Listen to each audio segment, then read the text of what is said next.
We'll be starting up here in a little over a minute.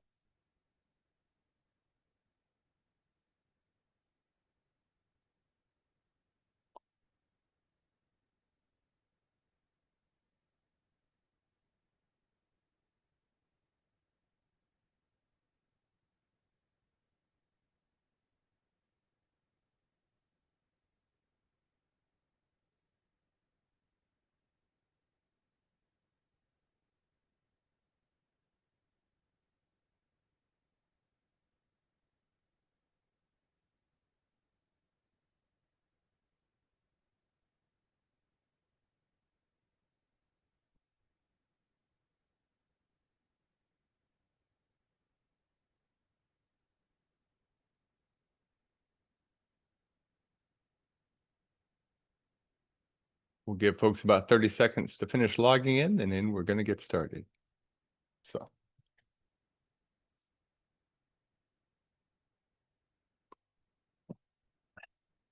while you're waiting, you might want to go ahead and open up both your chat, your Q&A pods. We're going to be using them both. I'll give some instructions on that, of course. Okay, good morning, and welcome to the second of our two online workshops dealing with combating roadway departures. My name is David Orr. I'm the director here with the Cornell Local Roads program. We're your New York State LTAP Center, and we'll be starting up and talking about proving countermeasures today. We are going to be doing polls and some other instructions in case you haven't been on one of these before. So we have our friendly squirrel, little young guy. He's only about 4 inches long. It's pretty cool. He's 6 inches, somewhere in that range. Not counting the tail, not counting the tail. But if you have any questions, audio setup is in the lower left. Open up your chat pod. We will send you a link to a handout. We may send you links to the polls. You have to have your chat open before you see anything. So make sure you have that open before Amanda and Jody, who are in the background, throw those things in there here in about another 10, 15 seconds. I may ask you to raise your hand throughout the time this morning. And then if you have a question for us or you can't access the polls through Poll Everywhere, which I'll talk about in a minute, you can do that via the Q&A pod as well. Okay. Now, this is worth 3 professional development hours for engineers here in New York State. Only the person who is registered gets that credit. Now, it's not as critical as it used to be, but this does count as a course for those who track that stuff. If you're from outside New York State, you'll need to check with your LTAP center to see what this does in terms of continuing education credit. Now, this class that we're doing online over 2 weeks, we broke it purposely into 2 segments, comes from a National Highway Institute class on combating roadway departures. And I got updated slides that are from 2024, and then converted them into the online workshop. Plus, we added in materials as part of the New York State Roadway Departure Safety Action Plan, and we blended those 2 together. And as we're developing this, to do this online for everybody, there's about 6 hours of class time. And we decided rather than trying to do, you have to go to both sessions to get any credit, we'd break it into 2 self-standing workshops. And so last week we did an introduction to combating roadway departures, and today we're going to be talking about proven countermeasures that are focused on combating roadway departures. And of course, as we're developing these things, sometimes things change, and the sessions that we've been marketing that are listed in the handout and on the agenda had keeping vehicles on the roadway, improving the chances of a safe recovery, and then minimizing the severity of crashes that occur. But as we started laying it out to make it self-standing, we realized we really need to break it slightly different. Still going to be 3 hours today. We're going to be talking about an introduction to the problem to give you a sense of what we talked about a little bit last week, but also show you some other examples. And then we're going to focus on particular types of countermeasures, well, starting with signing, delineation, and lighting that actually do some of a little bit of both, keeping people in the lane and improving the chances that they don't actually hit something. Some stuff on the pavement and the geometry, and then finally, we will still end the last hour with minimizing severity of crashes that occur. And as you can see, 1 hour blocks, as the mind can absorb what it can endure. So let's get ourselves started, and let's do a bit of a welcome. And again, we do this on our polls. In this case, we're using outside of Zoom, polev.com/DavidOrPE. So go ahead and log in. And again, if you can't access that, you can do the Q&A pod as well. So let's see, who do you work for? I expect this is going to look a lot like last week's, but what the heck? Let's just see. You got town, county, city or village, state or federal, tribal, MPO, consultant, contractor, and then of course we always have some people who work for the weekend, and that's okay. Okay. And again, got somebody marked over there in the poll, the pod, Q&A pod. They're working for the state. Oh, so we actually have a little bit more on the consulting than we had last time, and that's good. Okay. Now, what is your job? Are you a person who works as an administrator? Are you an engineer, highway official, commissioner, something like that? Planner, field crew, supervisor, board member, elected board member. You do whatever the boss tells me to do. I see we have a few of those, and then none of the above. And again, you can throw those into the Q&A. So mostly engineers and planners like we had last week. That's good to know. And then let's see where you're from. Are you more rural, urban? Are you up in the middle of the lake? Are you from out of the state? You can just click right on the map. Okay. Yeah, we got somebody from New Jersey.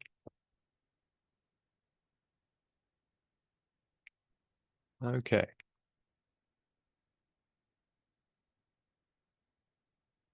Now, this next slide I'm going to show during the course of the morning, and it's where you can put your questions in. If you have any question at any time, you can always ask it, and I'll make sure this particular slide pops up during the break so you can put in your questions, and we'll try to answer them before the end of the day. And again, you can ask any question related to the class. So this is a good place for you to put something in. And if you have a question right now that you'd like to have answered before we're done today on proving countermeasures, please go ahead and put it in. And this one will be active until the next poll starts. So you've got a minute or two to do that. Now, our first session today, we're going to be talking about an introduction to the problem. We're going to show in a different case study than we've seen before to illustrate some things. And then we'll do signage, delineation, and lighting. Now, I will tell you right now, when I timed this, I don't think this one will be as perfect in terms of the breaks. So what I'm going to do is I may have to stop in the middle of a session. But we are going to try to take our breaks pretty close to the time frame. So we'll be taking a break at 9:30, 15 minutes, 10:45 to 11 break, and then we'll be done at noon. Okay. Now, again, a lot of this, as I said, comes from the New York State Roadway Departure Safety Action Plan. If you have not read that plan, I would advise you to do so. And I would advise you absolutely, when you do this, and there's a link in the handout, download the appendices. So first time to raise your hand today. How many of you have looked through the appendices of the state's Roadway Departure Safety Action Plan? So raise your hand. Let's see how many of you have actually looked into the appendices. Only a couple of you. This is one of those cases, a lot of times, the appendices, we don't look at them. There's some really good information there about risk, about different classes of roadways, and towards the end of it, there's actually a section that talks about some of the proven countermeasures that we're going to talk about today. So again, this is one of those cases I actually think the appendices may be actually just as useful as the main report, but it's where the data is, if you want to look at that. Now, as we said last week, and it's a good reminder, the reason we're doing this is there's quite a few folks who are either killed or have a serious crash, life-changing crash, when they're on a roadway here in New York State. We'd like to get that number towards 0. That's really the only number that makes any sense. And we're focused on the fatal and serious crashes because of what they do in terms of change. And if you realize, yes, a little over 2,500 total serious crashes and fatalities is a pretty small percentage. But think about that, 7 lives changed and the associated families that go with that every single day. So this is something that we should try to work on, but sometimes it's hard to keep that focus. Now, what is a roadway departure crash? Well, that's a crash in which a vehicle crosses the edge line, the center line, or otherwise leaves the traveled way. And while it doesn't say so, in an uncontrolled way. Obviously, if you turn off or you make a left turn, that's fine. But we're talking essentially a crash due to somebody not in control.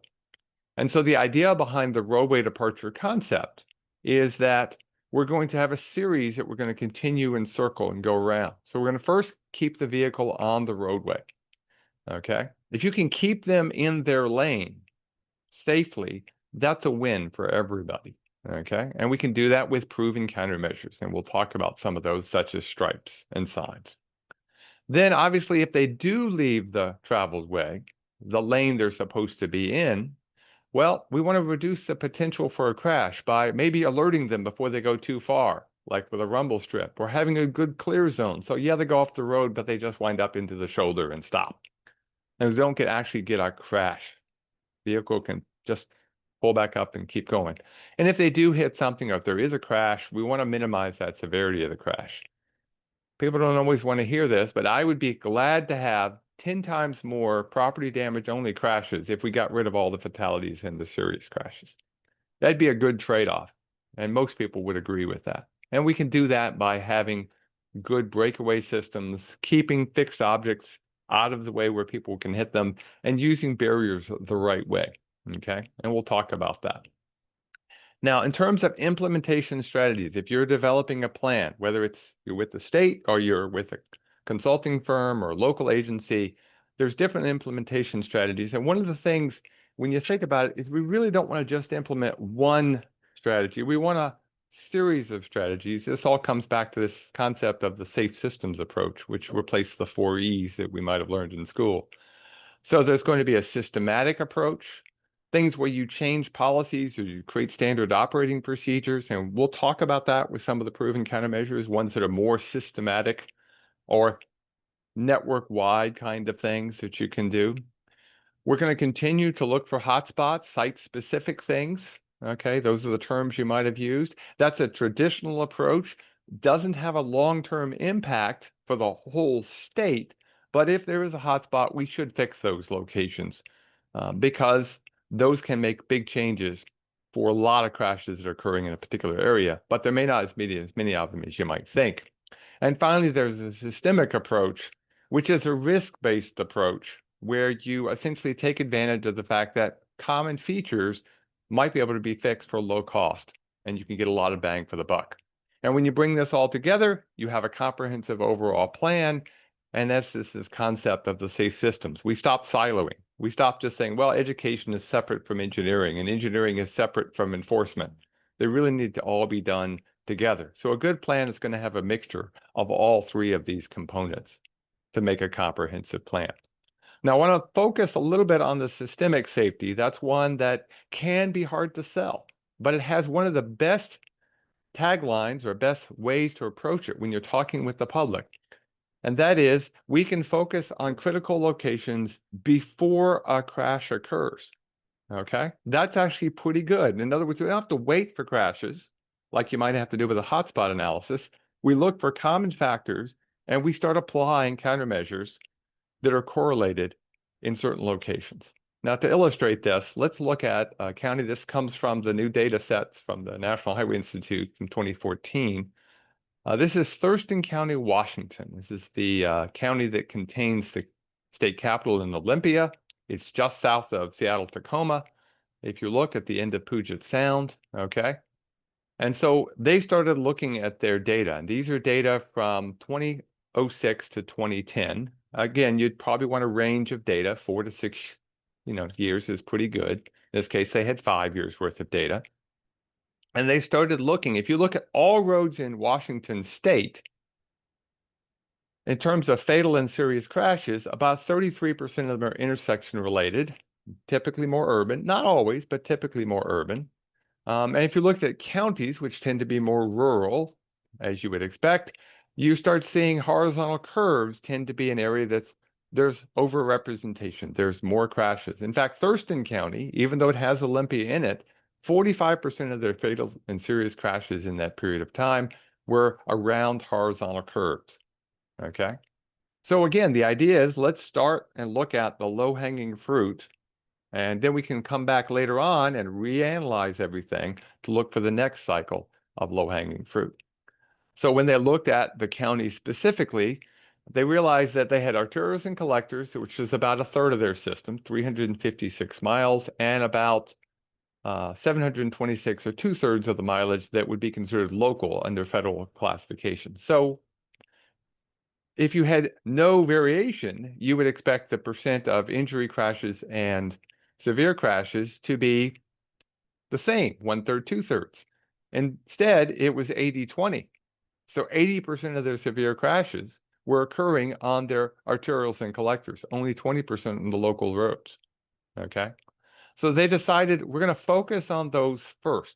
Now, one of the most important things to understand, this is not where you end. This is one step in a process.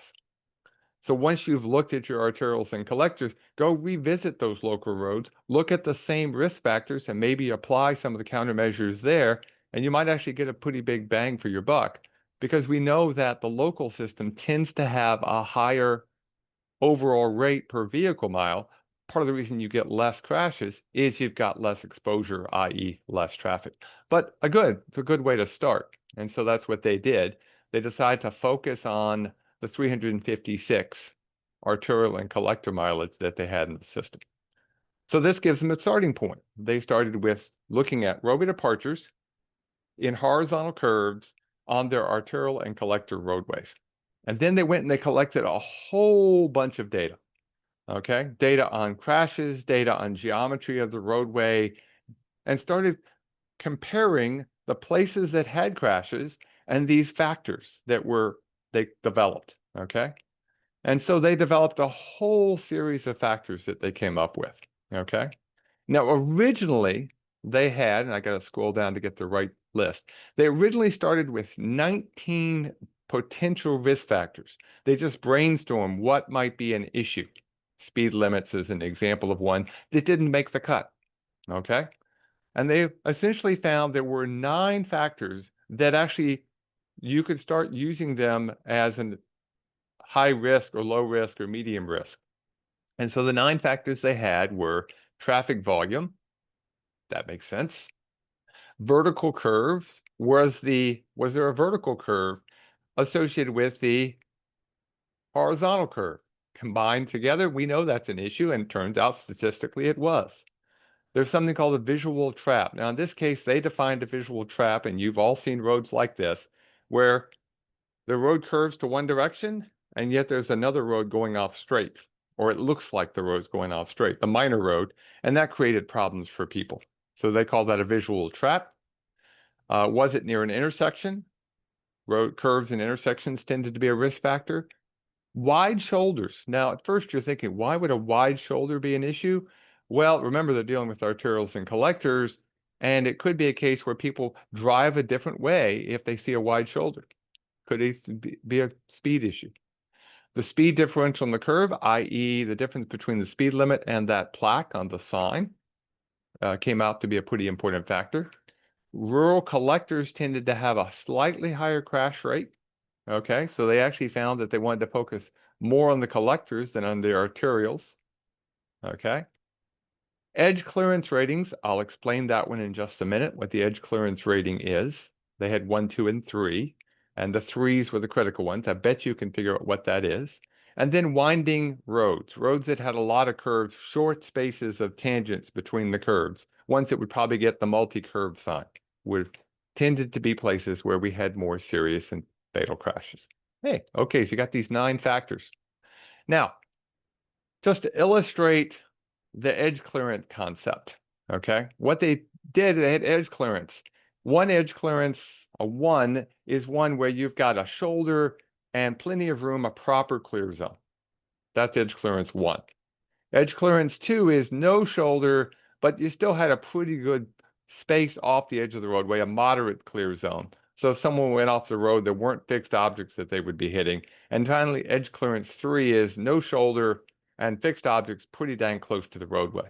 Now, we all know that's probably a high risk factor, but they got data and they confirmed that, yep, we tended to have more crashes on the roads that had low edge clearance, low clear zones, okay? So again, you got to go data collection, and data collection can be measured data, Okay, speed limits, lane widths, things like that. Qualitative data, good, bad, ugly, yes, no, things like that. And then surrogate data. And surrogate data is a good example of taking advantage of what we already have without being able to directly measure it. So this particular picture shows a winding curve. Okay. It also shows a 30-mile-an-hour speed underneath. Don't know the radius of that curve that's coming up, but I know that it drives in such a way that 30 miles an hour. Okay. Makes sense. So I'm going to ask you, tell me of these 9 risk factors, which risk factors are surrogates? You can actually click on the picture. This is a poll, or you can throw in the Q&A if you can't do this. Our first poll. Which risk factors of these 9 are actually surrogates? They're not direct measurements, and they're not just a classification or qualitative. Okay, let's see what y'all click on. And let's just think about, again, remember, a surrogate is an indirect measurement of something that might be nice to have, like, for instance, the curve radius. Okay? And we can make some arguments about these. Okay? Let's see, most people are putting in the vertical trap.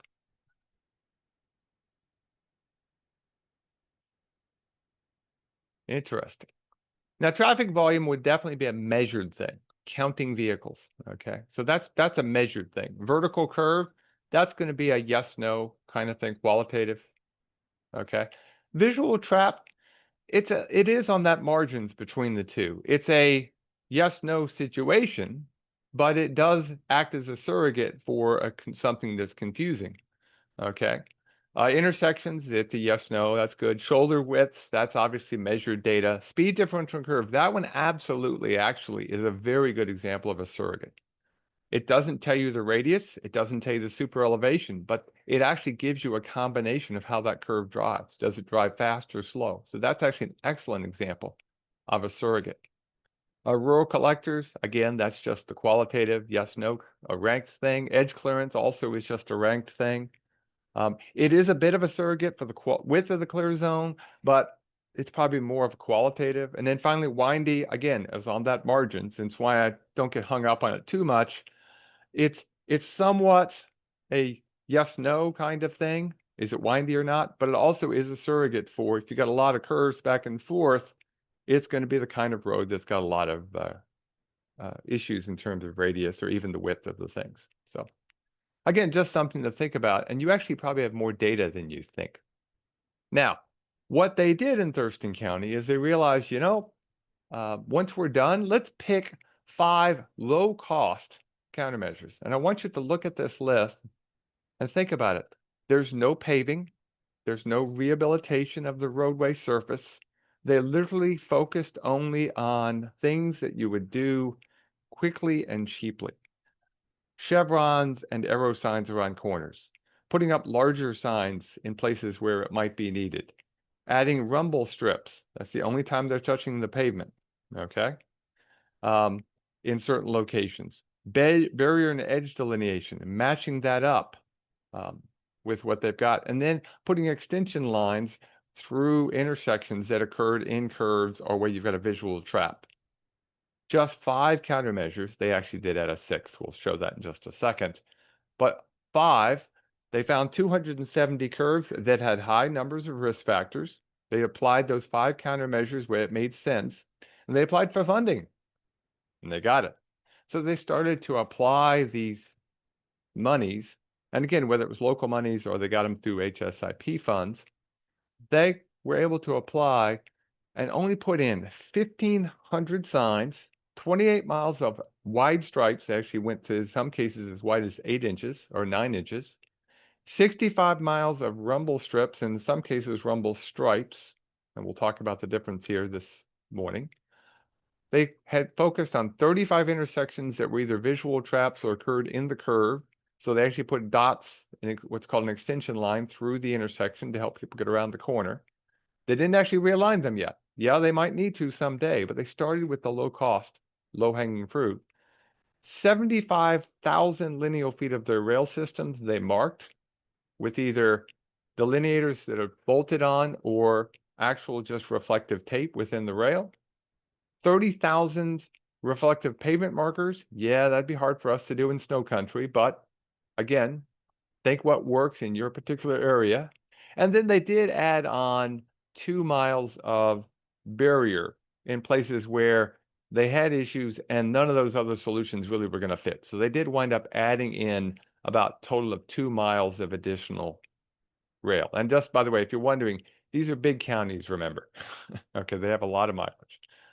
So not a lot. And when they did that, they went from 80 crashes annually that were fatalities or serious. And by the way, that could be a KIA, KA. You'll see different terms used for this, but essentially fatalities and serious crashes.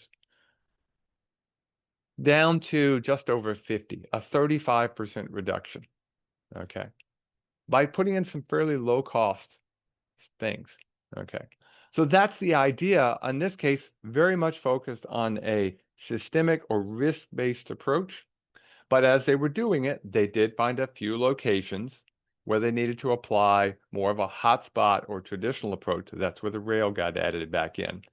And we'll talk about those countermeasures. So that's our goal today, is to essentially give you a series of countermeasures that you can use.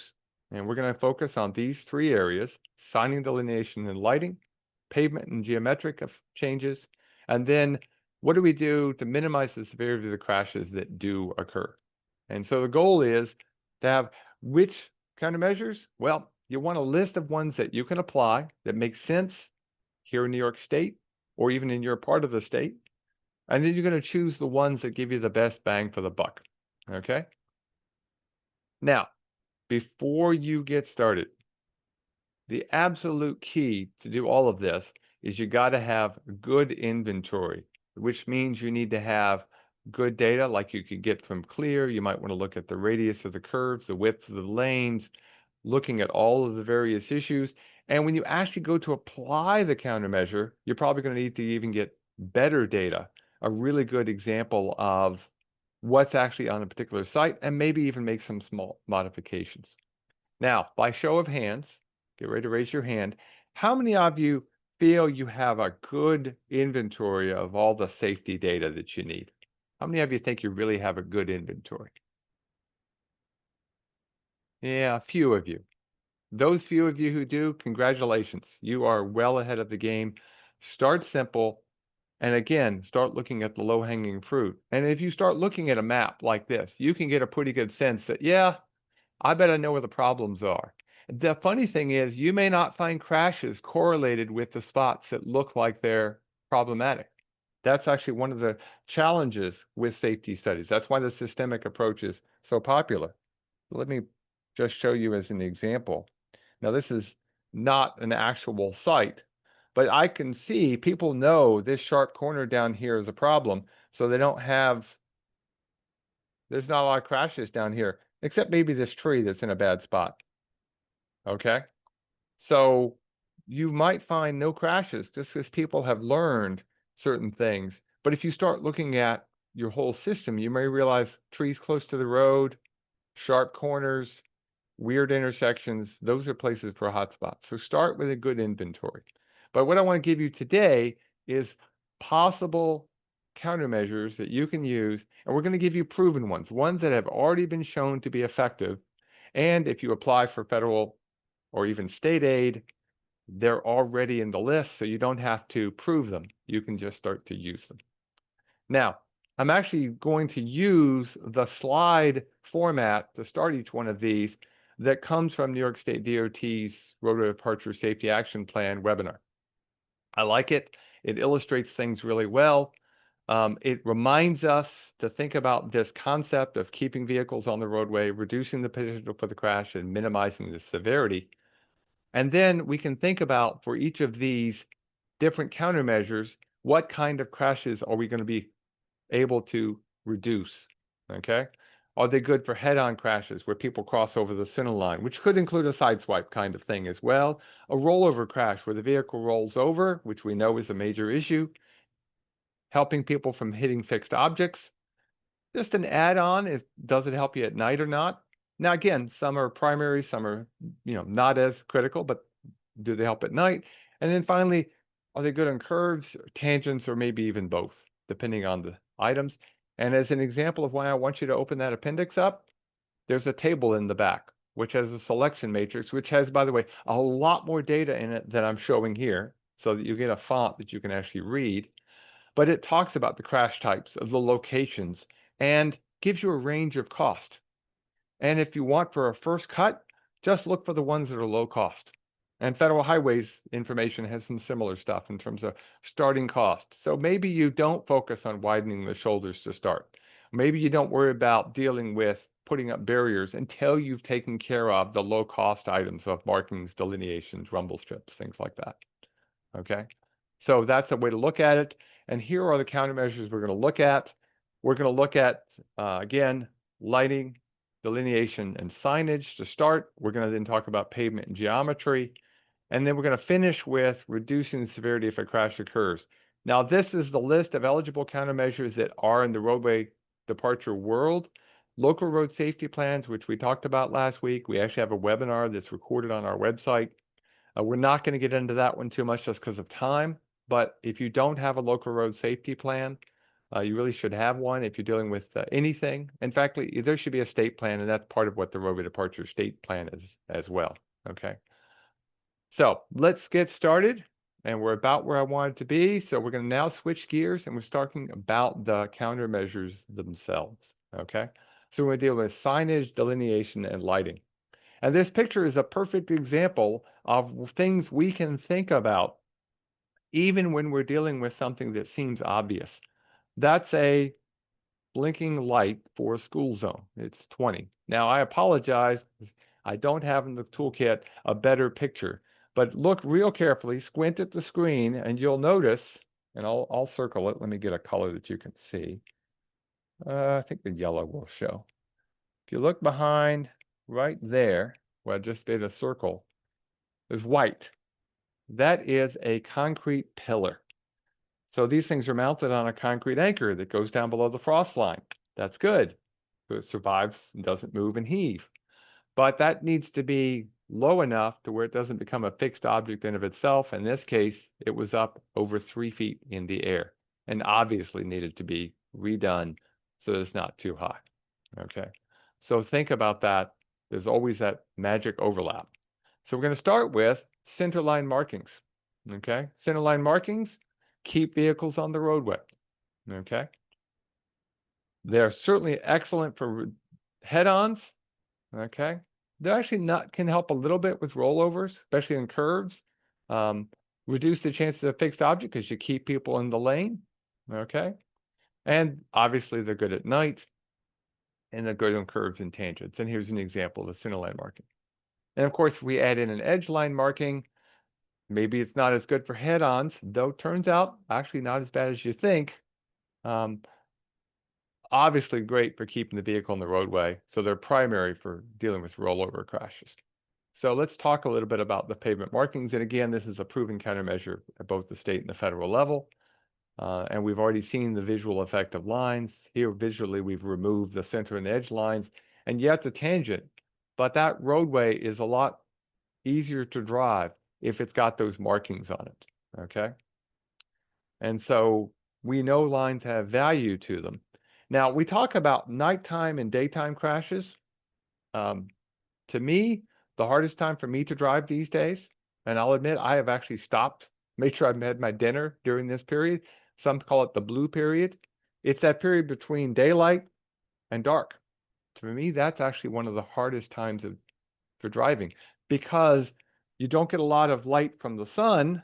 You're only getting the light that's reflecting from your light headlamps, but there's so much other ambient light, everything blurs together. So to me, that's a tough time as I've gotten older and my night vision isn't as good as it used to be. So lines have value, daylight, darkness, almost any time of day. Now, there are some standards. You don't have to only just follow the standards, but I am introducing, we'll talk about this a few times, the Manual of Uniform Traffic Control Devices. Okay. Now, I'm going to see how this works. In the Q&A pod, there are well, technically 6, but 5 primary words. What word would you put as the most important word if you only could choose one word out of those 5? What would you throw it in the Q&A? What do you think the most important word is? Uniform. Yeah. The single most important word is uniform. Not even close. Yeah, it's a manual. Yes, it's dealing with traffic control devices, but it's that uniformity that matters. That we know, hey, there's a stop sign. It's a red octagon. We know there's a stripe that's yellow. That's the center line of the road. It's a white. It's the edge line. So that uniformity matters. And of course, we do have a supplement here in New York. The state is working on their modifications to that supplement. But pretty much those aren't going to change in terms of what are the requirements. Okay. And I'll talk a little bit about some of those differences when we talk about curves that the state is going to have versus the MUTCD at the national level. So the standard for center lines is that you shall, and remember, shall means you have to do it. Should means it's a good idea. You need to document why you didn't do it. And may, you can do it, if you want to keep that in your head. But you shall put centerline markings on urban arterials and collectors that are greater than 20 feet in width and have a traffic of over 6,000 vehicles a day, and any paved two-way streets with 3 or more lanes. Okay? So that's an easy thing. That's a shall. You have to do it. You should do it on roads that are over 20 feet and 4,000 vehicles a day, urban arterials and collectors, and rural arterials and collectors greater than 18 feet. Okay? Now, again, the idea is there are times when you really should be putting them down. And again, if you can't, that's maybe okay if it's not one of these shall conditions, but you need to document why you didn't do it. Okay? And as you do your analysis, you may find as part of the risk assessment that there's a need. And so the MUTCD does say that if an engineering study indicates a need, then you should be putting them down as well. Okay?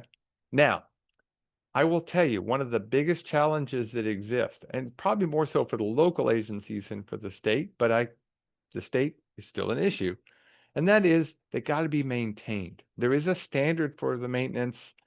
It's got some caveats to it, but the idea is if you're not replacing things on a regular basis, then you might have an issue that you got to deal with. Can you maintain the stripes? There's an annual cost. You've got to maintain those stripes on an annual basis. So that's something to keep in mind when you're doing markings on the roadway, because they wear off, like it or not, due to traffic and snow. Now, in terms of edge lines, all freeways and expressways shall have edge lines. That's a requirement. Okay. Rural arterials, again, over 20 feet in width, 6,000 traffic.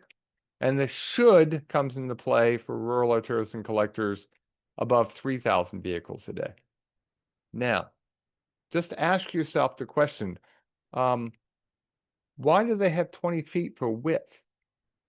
Anybody want in the Q&A tell me why it's only required as either a shall or even a should when you get above 20 feet? Why wouldn't you put them on any road? If it's, a little narrow, what's the risk of putting them on a narrow roadway? Anybody want to throw in the Q&A? Think about that for a sec.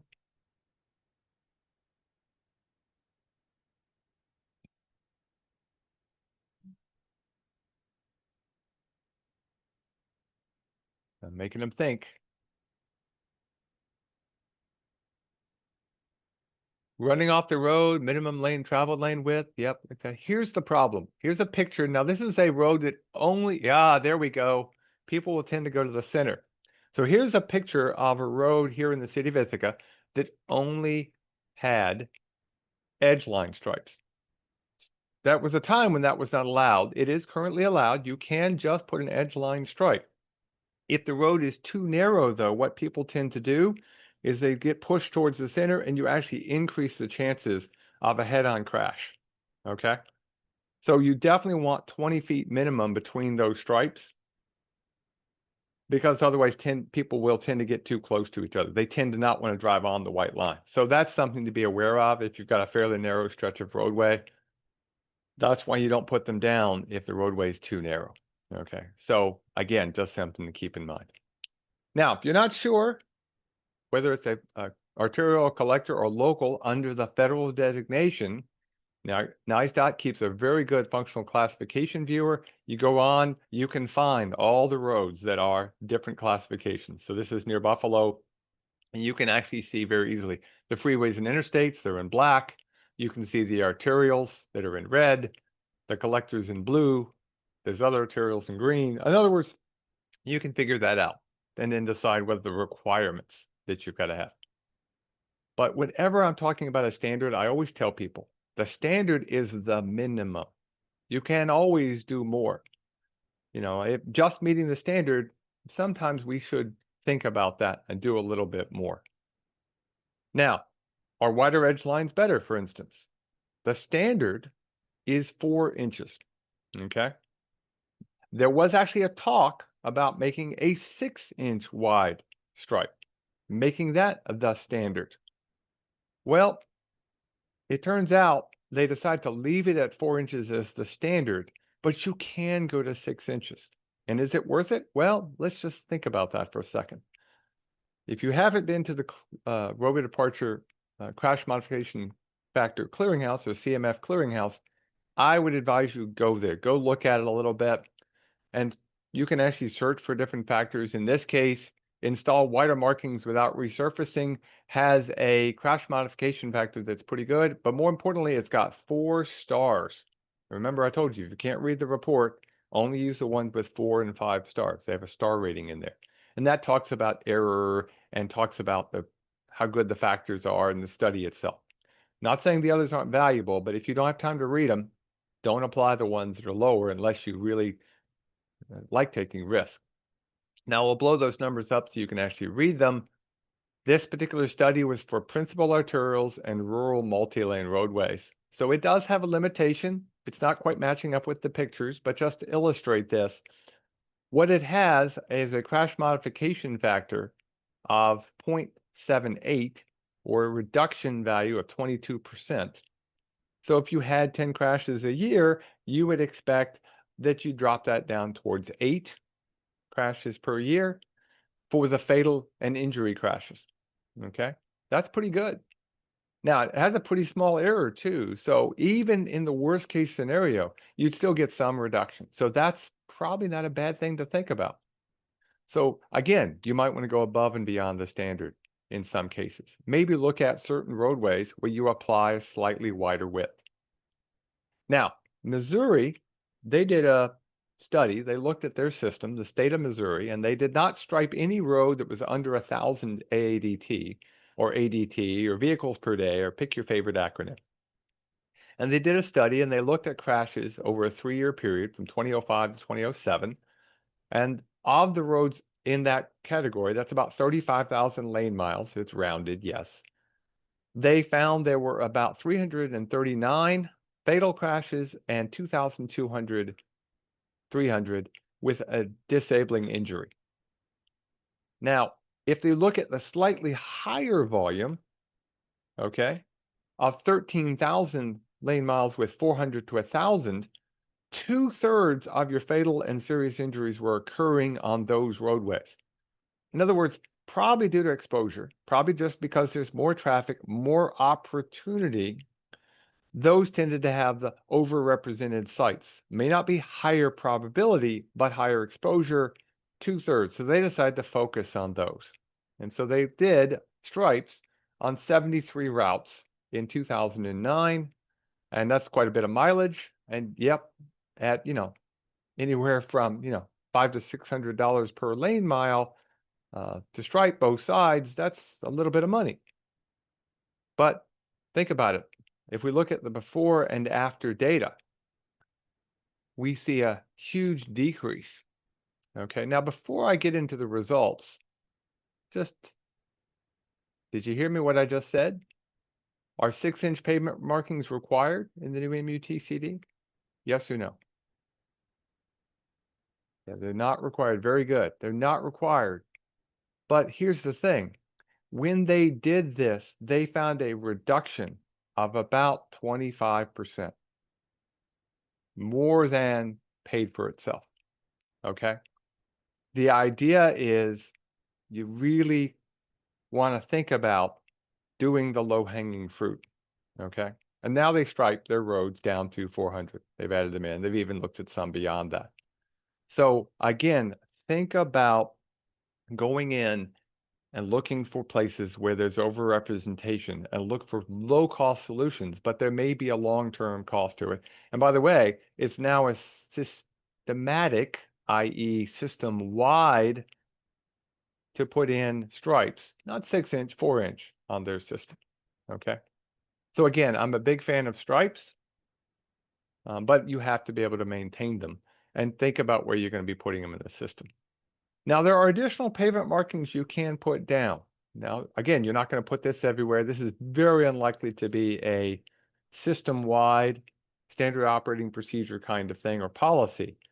But if you've got curves that just have a little bit over-representation for risk, you want to keep the vehicle on the roadway, especially at curves, you can put in pavement markings of different types.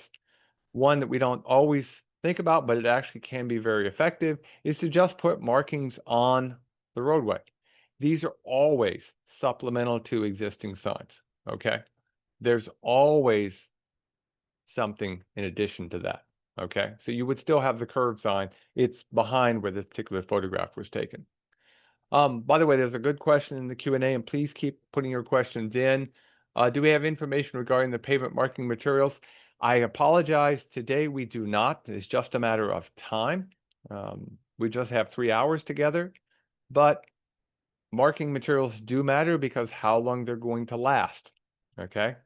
So we do have a class on traffic signs and pavement markings. We are updating that class. We'll be rolling it out in 2026, and we will talk about materials in that particular case. But just as a quick show of hands, yeah, we got a little time. We can ask us. Raise your hand if you're using waterborne paint marking materials. Raise your hand if you're using waterborne paint marking materials. Okay. No, just a few of you. Oh, you're not sure. Okay. Now, magically, we're going to lower everybody's hands. Okay. I'm going to ask you how many of you are still using what's sometimes called hotline. Anybody using the old hotline? I hope nobody raises their hand. We don't really even make it much anymore. Okay.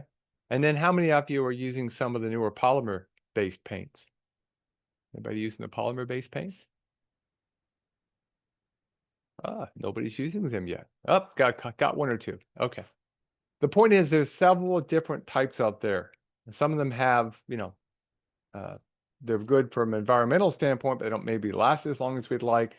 Some of them have higher volatile compound problems. The idea is we want a stripe that's going to last. And I'll give you some other examples of things you can do to keep them lasting, especially in our friendly snow country. Okay. But let's get back to our inline markings.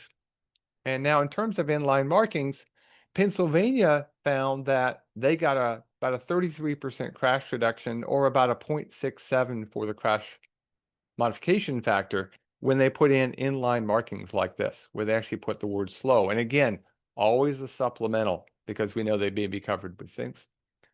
Yeah, I did not ask about epoxy paint too, Al. I know. I could have asked about epoxy. That's the most common, I suspect, that people are using.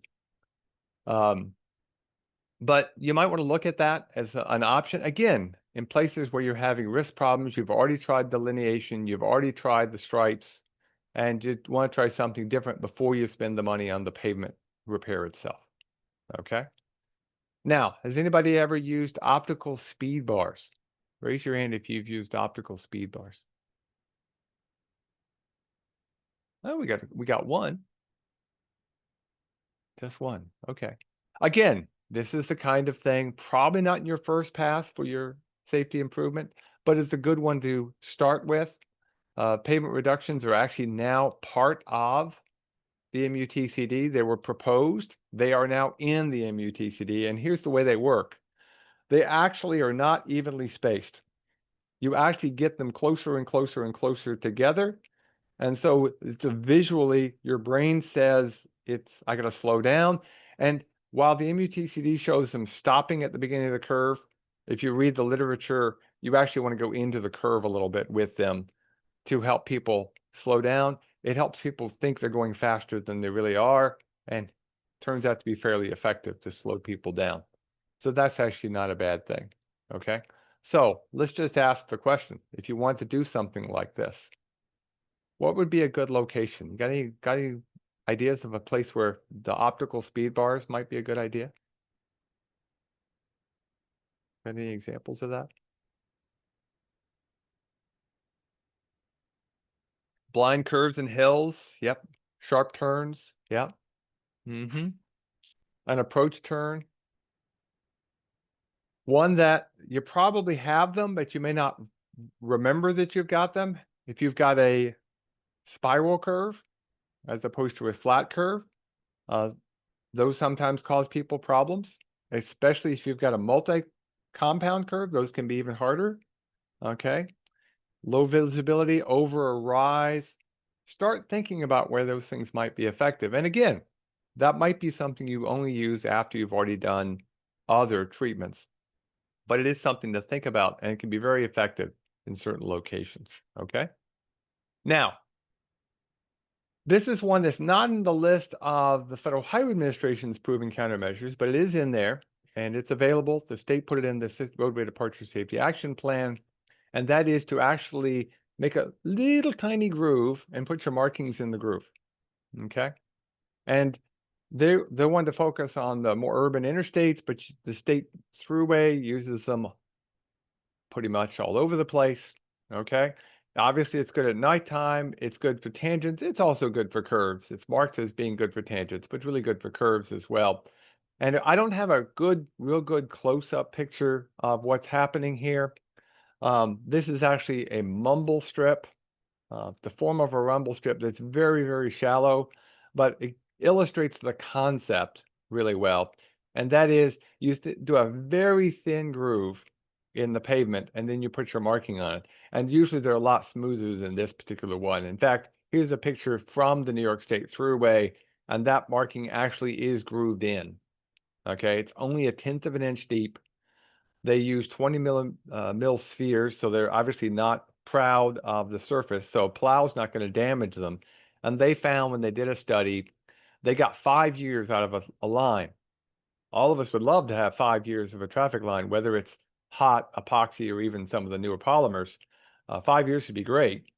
And second treatment didn't quite last as long, 3 years, some debonding issues, and finally the last one, 2 years. But heck, 3 treatments over 10 years, and then you probably have to grind them off and start again. That's still a pretty good deal. Obviously, you've got to have a good pavement surface to make that work. And you do have to be worried a little bit about the issue of water that might get trapped in there a little bit. So again, they have their place. And how does the marking affect the wet weather retroreflectivity? You need to be thinking about using beads that work in that wet condition. They make 2 different styles of beads, and you want to be thinking about maybe putting in a blend of the two so that you've got dry and wet retroreflectivity issues because of water issues. So again, things you have to think about when you're putting down a marking. And yes, if you don't think about that, you can actually lose some of the retro value on it. But they still work pretty well. And again, this is now again, standard operating procedure for the thruway on certain sections of the thruway. Okay. Now, this is one, it's specifically listed in the Roadway Departure Safety Action Plan as MUTCD compliant curve warning signs and pavement markings. But we could just talk about it as curve warning signs and pavement markings, because the reality is, yes, there's a requirement, and we're going to talk about that, but all curves should be signed. And the better we do there, the better off we're going to be. Maybe one of the most valuable single tools that should be in our toolkit is good signage, because it's good for head-ons, rollovers, fixed objects, night times, keeps vehicles on the roadway. It's really just a win-win-win all the way around. And yes, obviously it's focused on curves. Now, let's talk about the MUTCD requirements. In terms of the curve signs, obviously you can have what's known as a turn sign, that's the sharp turn, or the curve sign. The requirement in the MUTCD, the current version, it used to be you looked at the advisory speed and you chose one or the other based solely on the advisory speed. The new MUTCD essentially has changed it and I'm going to put a, I get my pen here. You shall put up at least the curb sign. That's a shall situation. And then depending on what you've got for the advisory speed, you may, in a few cases, should put up the turn sign. So the requirement is the shall, and we'll talk about when the shall kicks in. But it's no longer absolute like it used to be. That's good, but we still want to be consistent. We want to be uniform. And of course, if you have two curves that are right on top of each other, not separated by enough distance, you're going to either put a double turn or a double curve sign. Okay. And if you get three or more, you'll put the winding road sign up, though if you got individual curves within the system, you probably want to supplement them with additional signage. Like if you're going around some of the lakes in the Catskills, some of those roads really need extra signs on some of the winding curves. And that's what Thurston County did a lot of, if you look at their report, okay? Now, here's an example. Here's a roadway going down. There's a roadway. If you look in the distance down here, you can see there is an arrow sign, a left arrow. In fact, it's almost a 90-degree curve. And the sign that's approaching it is a 15-mile-an-hour speed going around the corner, and they put up the required. It's actually, it does meet the shall part of it. But let me just ask you, if you had a roadway that at the bottom of the, not super steep, but a bottom of a hill had almost a 90-degree curve to it, and it had a 15-mile-an-hour advisory speed, which one of these signs would you put up? And you can click on here. You should be able to click on this, or again, throw it in the Q&A. Yeah, most of you are putting up the turn sign. Yeah, yeah, yeah. But yeah, absolutely. It's probably it's a sharp left. So it's going to be that sharp turn at the bottom of the hill. Think about the driver. What does that message tell the driver? Okay, that you got. And somebody put in there, we're consider removing the 40-mile-an-hour curve sign. That's a speed limit sign. And that's a good example. That's a shall in the state's rules about the second sign. The first sign's 40, and there has to be another one within a certain distance. You might change where it's located for the second sign. But yeah, there's it might not be bad to move that 40 because you might be getting a mixed message. Maybe wait and put it around the corner or something. Yeah. Okay. In terms of setting an advisory speed, actually, no, got a question here. What marking material was New York State longevity in regard to the inlaid? I have to admit, I don't remember off the top of my head. I have to go back and look at the report. I want to say it's epoxy, but I don't remember. I apologize. Now, in terms of curve advisory speeds, there are 5 allowable methods in the new MUTCD. New York State is using an accelerometer-based approach, something called the Riker method. And if you actually read the reports, it's actually an accelerometer-based approach. Okay. You can also use what's known as a compass method, safety-based, which deals with statistics. You can use the road design equation, and of course the ball bank. So I'm just going to quickly ask y'all which one y'all use. You can click on this and I'll show the results. I'm going to let you vote first and then we'll see what the results are. And I think I know what the answer is going to be. I'm not going to make a guess based on what y'all said earlier. Give you another 5 seconds. Okay, let's see what your answer is. Yep. So a ball bank. And again, if you're actually working for the state, they've actually run all the roads with the Riker. And slowly over time, you're going to be switching. You're going to be using what actually technically would be an accelerometer-based approach. That Riker system actually has an accelerometer in it. And yes, I like it or not, a lot of us use the what's already there, and we're not sure. Okay, and that's fine. We should be thinking about being consistent. Get that uniformity in place. That's something to think about. I will admit, I have some concerns about the compass and the safety-based method, and even the design equation, because it doesn't deal with what's actually in the field. If the roads are nice and smooth just as the day they were paved, no problem. But if you start getting dips and dives in the roadway, I actually like to measure something in the field that matches what a vehicle is going to be doing. We actually usually recommend for the locals to use the ball bank indicator, but again, as long as you get a system that you're consistent with, you're uniform with, everybody wins. And of course, if you haven't used it, a ball bank indicator really just is you drive down the roadway and the little ball is inside of a fluid, the little viscous. And as you go around the corner, you'll actually see the ball move, and as long as it stays within a particular range, you're good. We're not going to talk about those ranges. We did do a webinar on the ball bank use. You can go watch that, and if we have enough demand, maybe we could repeat that particular one. But watch the ball as we go around the corner. You can see it swings up, and in this case, it went too far, and you couldn't go around this curve in terms of the advisory speed at 30 miles an hour. You'd have to probably drop it to 25 or 20, possibly, okay? Now, again, we don't have time to get into all of this. In fact, we're going to be taking our first break here in just a minute. But last question for you. Do you know how to use a ball bank indicator? Yes, no, or you can even say, what the heck's a ball bank, even after I've explained it a little bit. And that's okay. All things we need to be thinking about. And if we had a whole day, we could talk a lot more about some of these. And again, we are updating our traffic sign class with a goal of rolling it out next year. Yes, Al, I'm thinking about you. Okay. Now, again, I'm a firm believer in the old saw about taking breaks to give people a chance. This is actually almost a perfect time to stop. We're going to come back. We're going to be talking about the curve signs themselves and the supplemental plates. I told you we may not get through all of these exactly on time. And so what I have to do here before I forget is I have to write down the slide number so I don't miss where we are, because I also promised you that I would put up the what questions do you have box. You can put up any questions that you've got during our break, and we will be back at 9:45. See y'all in 15 minutes.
We'll be starting up again in about 3 minutes.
We'll be starting up here in just a few seconds, so get ready.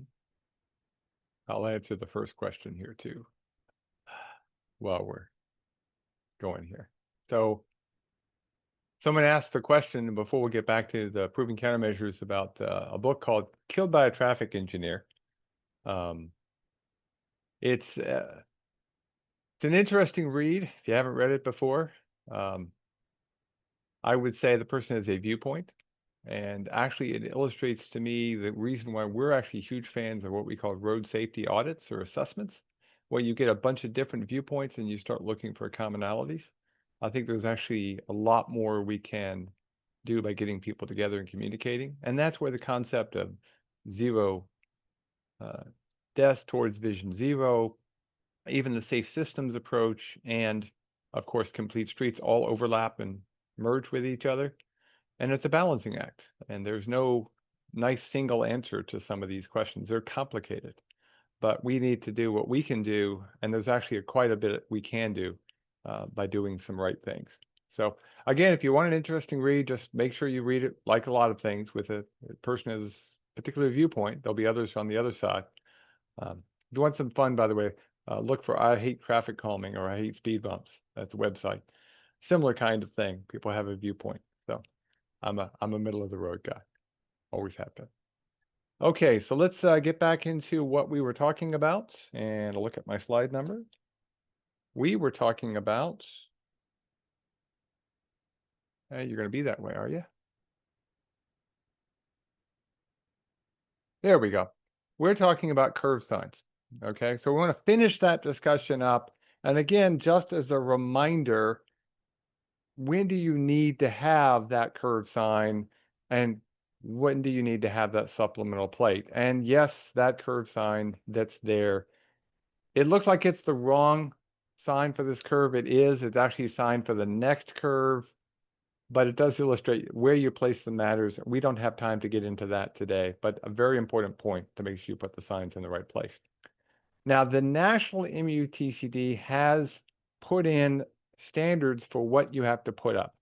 So freeways, any curve where there's, out there, you've really got to put up signage. If it's an arterial or collector without markings, you should do it even at 3,000 vehicles a day, and you shall do it at 4,000. If there are markings, you get away with a little bit further distance. And of course, local roads, they kept it as a may for all local roads. New York State was like, we get snow, we get ice, things get covered. We're not going to rely on those markings. And it actually matches the vehicle and traffic law, which says that markings are always a supplemental. So in New York State, this is what we're going to be doing when the supplement is released. So you should plan on this. Freeways should always have the curve sign. Okay. Arterials and collectors, you shall have them above 4,000, and you should have them above 3,000. Everything else is a may, but just like I've said before, just because it's the standard doesn't mean you should stop at the standard and say, hey, we don't have to put up any signage. Again, uniformity says maybe we probably should be doing above and beyond for roads with a little bit higher traffic volume. Think about what's the best thing to do, the best bang for the buck, and from a risk standpoint, what might make a big difference. And of course, as a reminder, there's the functional classification viewer for the functional class. These are federal designations. By the way, you can get them changed. I know how. I've done it. If you want to know, it's not always easy, but it can be done. But there's also the traffic data viewer. In fact, one of my favorite tools is the traffic data viewer. I've got it bookmarked. I just search for traffic data viewer, and you can actually get traffic counts. And here's the thing. If it's a arterial, it's going to have a count. If there's a bridge on that particular stretch of highway, it's going to have a count. And there are other roads that will get counts for other reasons. And so you can get a pretty good count. And along with some other estimates, you'd be pretty good case of where you're in the 1, 2, 3, 4, 5,000 range just by using some of the tools that are already available. Now, in terms of what is required, if the speed differential is 5 miles an hour or more, the plaque is 5 miles an hour under the speed limit, you have to have markings or an advanced sign. Just so you know, in New York State, remember, markings are not part of it, so it's always an advanced sign. Okay. 10 miles an hour, still a sign. 15, advanced sign delineator at the national level. 20 miles an hour, advanced signs and chevrons. The supplement is probably going to leave that, but there's an asterisk there. For state highways, the state DOT's policy, remember, sometimes policies are important, is to always use the chevrons. Okay, so if it's a 15 mile an hour, they're going to always use chevrons. This gives some flexibility to locals, but maybe if you're a local agency, you're like, well, we're going to use delineators 15 miles an hour for our local roads that are residential and really low volume, but at some volume level, maybe we're going to switch to chevrons too. Think about trying to be uniform and consistent. And again, the state's always going to be using chevrons. So just as a reminder, just a quick reminder on what we have for signage. Now, in terms of delineation on the curves, this in of itself is a huge proven countermeasure. And by the way, a perfect example of a road with a curve and both horizontal and vertical at the same time. Very difficult for drivers. So delineation can make a huge difference. And delineation is not just signs. The markings do actually help. But remember, we want those signs because, well, we do get some snow now and then. So we may want to have additional delineation. Okay? And delineation can make a huge difference. And so putting that up is something you should be thinking about. And of course, it works in all kinds of weather, fog, night, day. One of the more powerful things we can do to help people getting around corners is delineate. So we've got a curve. We want to delineate that. There's lots of different techniques. And if we had time, we could talk about how to do that. One of the things, though, I will tell you for delineation that I really like to do before you drive a single post in the ground. Okay, first off, make sure you've called 811, call UDIG before you drive the post in the ground or the one call center on Long Island. But I actually like to go out there with a whole bunch of traffic cones and put the cones out and drive the road with the cones to get a sense, do I like the spacing on the cones? And the thing I see when I go around the state that I wish we would be more consistent with, and they don't really talk about this in the MUTCD so much, but it really is not a bad idea, and that is make sure the last delineator as you're going around the corner is at the end of the curve, okay? Take those delineators to the end of the curve as you're coming around so that you get a full delineation of the entire curve. Now, as you're coming into that curve, let me just ask, and again, we'll see what your answer is. How many delineators and or chevrons, assuming you're using chevrons because you're on a state road, how many should you be able to see at one time? How many should you see as a minimum at one time?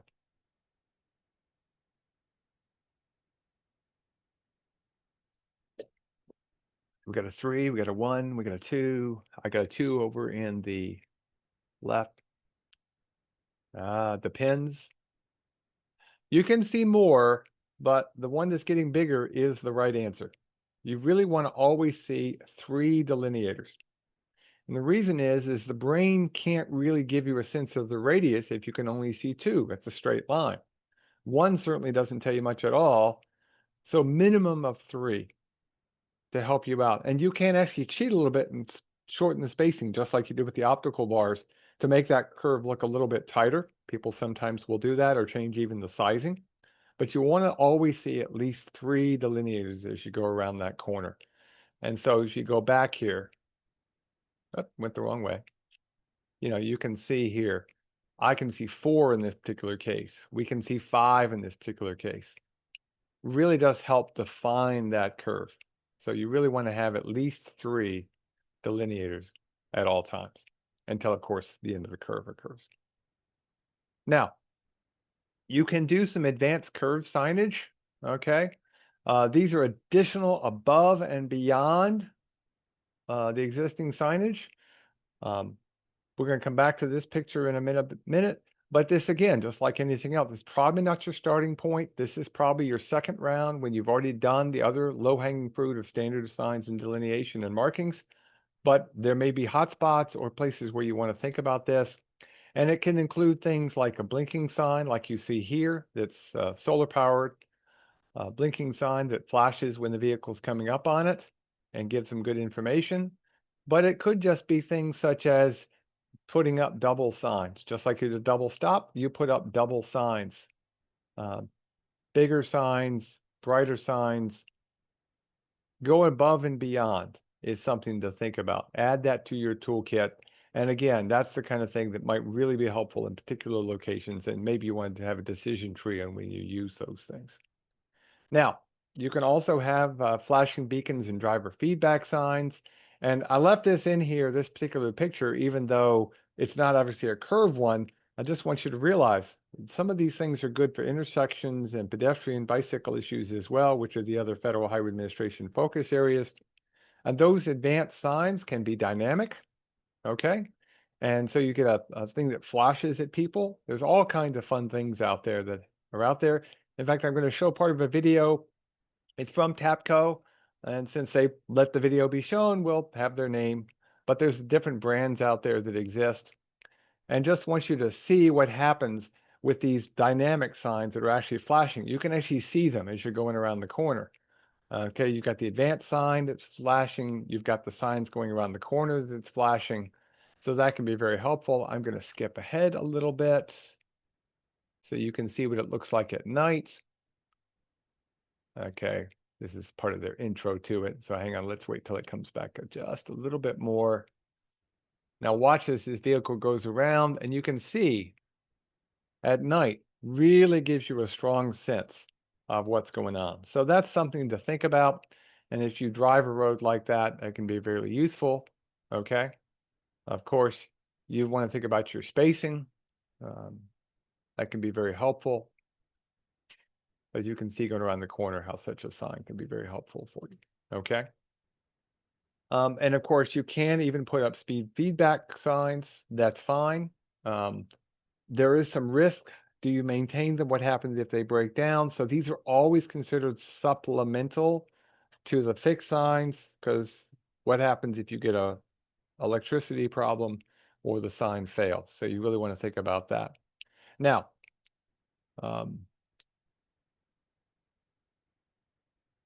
before I got a question in the Q&A, I'll get to that one in just a second, but here's a sign set. This is an enhanced sign, an extra sign. There are two issues I hope you can see. There's actually four issues with this curve, but there's two of them I hope you can figure out. So I'll put those in the Q&A, and I'm going to answer the person's question while I'm doing it. So their question had to do with about the signpost reflective coverings.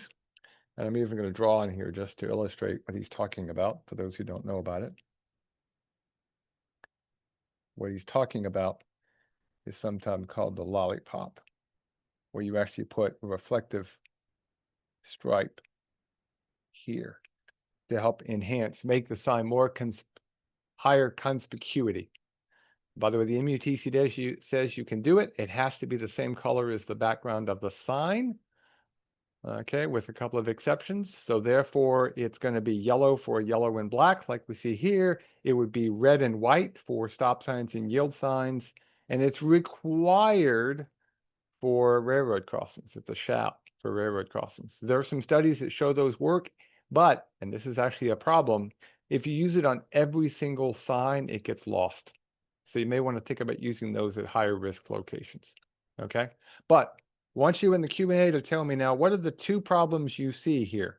One of them I bet you should get, one of them you may not. There's actually four issues with this particular setup, and we'll talk about it. Ah, very good. Somebody caught it. The speed foundations. These foundations here, actually, I think they are frangible. I'm pretty sure they are. So they're something I'm glad you're catching. Those are actually frangible. They're designed to shear when they get hit. But if those were concrete, it would absolutely be a fixed object. You definitely would not want that. But that's pretty good. See what else you got. There's two issues I see here that I hope you catch.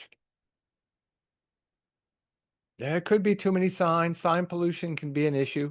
We definitely want to think about that. You want spacing between signs. That's a good one. Yep.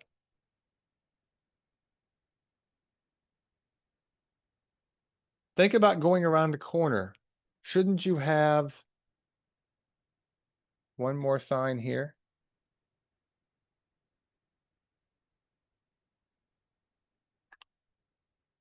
There really should. There's a missing sign. Okay. When I pointed this out to our friends from the Federal Highway when they sent the signs, they're like, "You're right. There's a missing sign. It's an inconsistent spacing." And then lastly, this particular one, there actually should have been at least one. Come on, there you go. And possibly two more signs to get around the full curve. Not my best drawing, but because the curve actually goes a little bit further than you think. And if you go short, what happens is people think they're out of the curve and they're still in it, and that can lead to issues. And then the last one, I don't think you would catch this sign here. Raise your hand if you've got or have seen those signs up on the roadway. There's that sign where you've got this number in the sign. Raise your hand if you've seen those. I'm going to see how many of you raise your hand. Just a few of you. They're all over the place. They were supposed to be in a supplemental sign in addition to the standard sign with the plaque underneath. They started being used a lot, and a lot of times they were being used as the only sign. Because of this, they have been dropped. They are no longer in the MUTCD. So this particular sign is no longer in the MUTCD. Okay. So there are other things we should be looking at doing. And if possible, it's missing in a driveway. There's always that possibility. That's why I love to put the cones out. So I drive that roadway and get a sense, because if there's an intersection or a Y intersection, does the spacing make sense to me? That's why I'm a big fan. Before I drive anything, I put the cones. That's a good possibility. Okay, so now let's talk a little bit about the shards and the cards. Shards, if you hear that term, is just a shoulder audible roadway delineator. A card is the centerline version of the same thing. They are designed to both auditory, I hear, but also feel in the vehicle. Okay, that's something to think about. Somebody asked about the height for the bottom of the sign over here. Yeah, that might be a little low, but I didn't measure it, so I can't really be sure if the sign height is correct. But the shards and cards can be very valuable, but just make sure you're using them in the right way. And just a couple of points I want to make sure we understand before you start using them. I know some people hate them, but they are proven. They really do have their place. Okay. Do you need them on every roadway? Probably not. But let me just ask. Raise your hand if you've ever driven over one and didn't realize it till you drove over it. Raise your hand. I know I have. Most of us probably have. They are very helpful at keeping us in the lane when we wander a little bit. Maybe we think we're not as far over as we are. And I've actually had them help me in winter, driving relatively slow, but all of a sudden I'm like, oh, I'm on the rumble. I'm a little too far off. So there can be very, very valuable. Okay. Now notice the shard rumbles do have a gap for bicyclists. You do need to think about all of the users on that roadway. And how the motorcyclists feel about this is actually pretty good research on that. It turns out they actually do pretty well with them if they're put in right, okay, with the motorcycles. Narrow wheel bicycles can have a bit of a problem, which is when we leave a gap for them. But motorcyclists actually do pretty well with them. If you're worried about it, they do make ones that aren't quite as deep. They're not quite as loud. They're not quite as much vibration, but they still have a benefit to put in things like that. Now, what are they good for? Well, obviously, the distracted or drowsy driver, they're good with snow cover. They can help the driver with lane placement. I've had that happen to me. They're really good in a situation where it's low light, okay, or maybe got a stripe. The stripe is completely gone. It's the shoulder rumble strip. So they can have their place. Now, when you're looking at rumble strips, this is the one thing I will tell you right now will create confusion, okay? There's all these dimensions that exist, but when they talk about the dimensions, they talk about lengths. The length of the rumble is this dimension. Oh, let me get my pen working.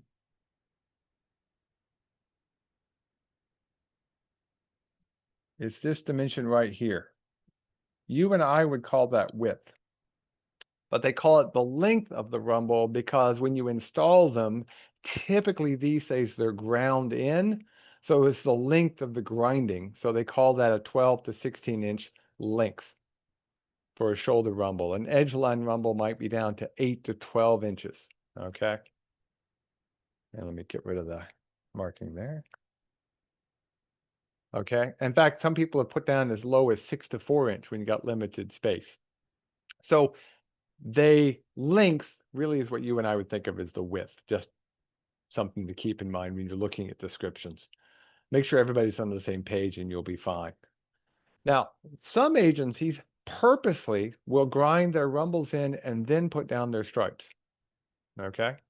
In that particular case, they're sometimes called stripes with a big E or little e, both. I've seen both. And Michigan's been doing this purposely. They rumble and then they put down the stripe, and they're actually a little easier to see during the rain because you now have this nice vertical face. And if they get rubbed off on the top due to traffic or snow plows, you still get that vertical face that's got all the beads in it and people can still see it. I will say, one thing I would tell you is typically, more commonly, you probably should be putting your stripe on the road side of the rumble itself. So people should be able to hit the white line at the same time they hit the rumble. If you don't do that, people tend to want to be near the white line. Some drivers like that, and they're always hitting the rumble. You might want to at least make them lined up. And if you go back here, you can see that's what was done here. This is actually a picture from Mississippi, and if you look carefully, you can actually see the grinding goes right to the edge, right here. And that actually is okay for the striper because then they know exactly where to place the line. They just put it right on the edge of the rumble strip. Okay. Now, in terms of what this does, you can see they're effective. They have their place because you can see for opposite direction crashes for centerline rumble strips, we're talking about a 25% reduction or a crash modification factor of 0.75. That's pretty good with a relatively low standard error. So these are tools we should have in our toolkit, but we all know, we've all seen the problem, what happens when you get rumbles and joints. And if you've got a roadway that's got a lot of deterioration of the joint, it is not a good candidate. No, I don't have a great picture of one On a center line, it's a little fuzzy.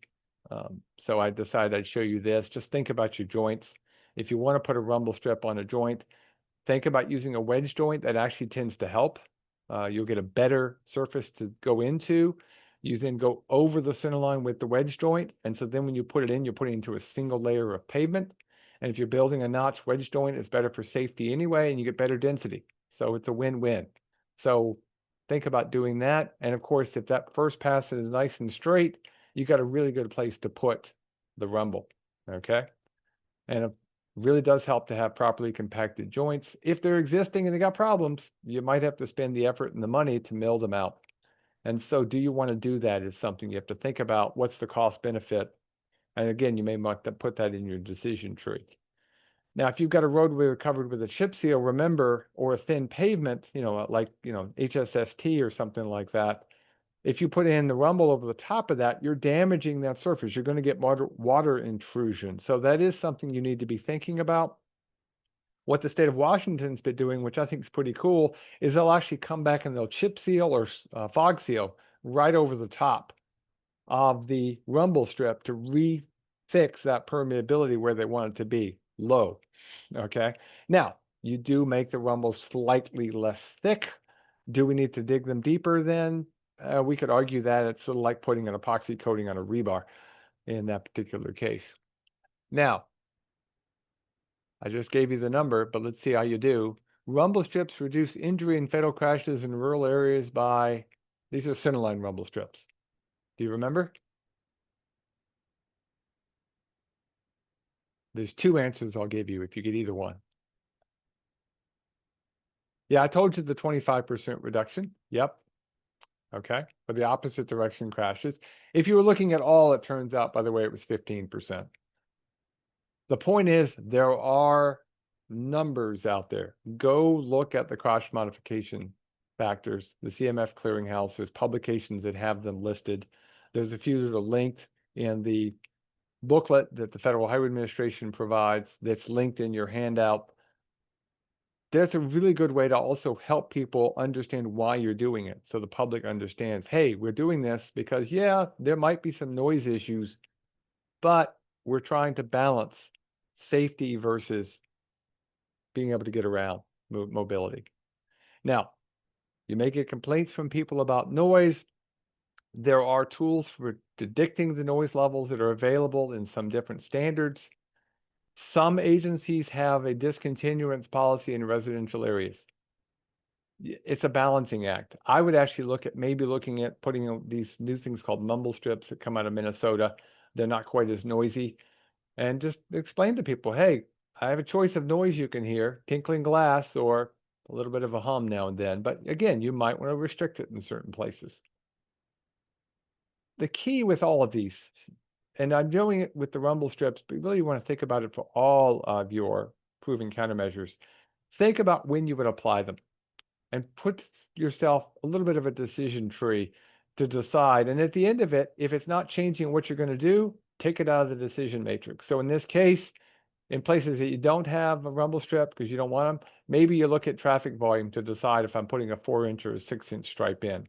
Maybe on all my arterials, I want 6-inch rumble strips on the shoulder shards.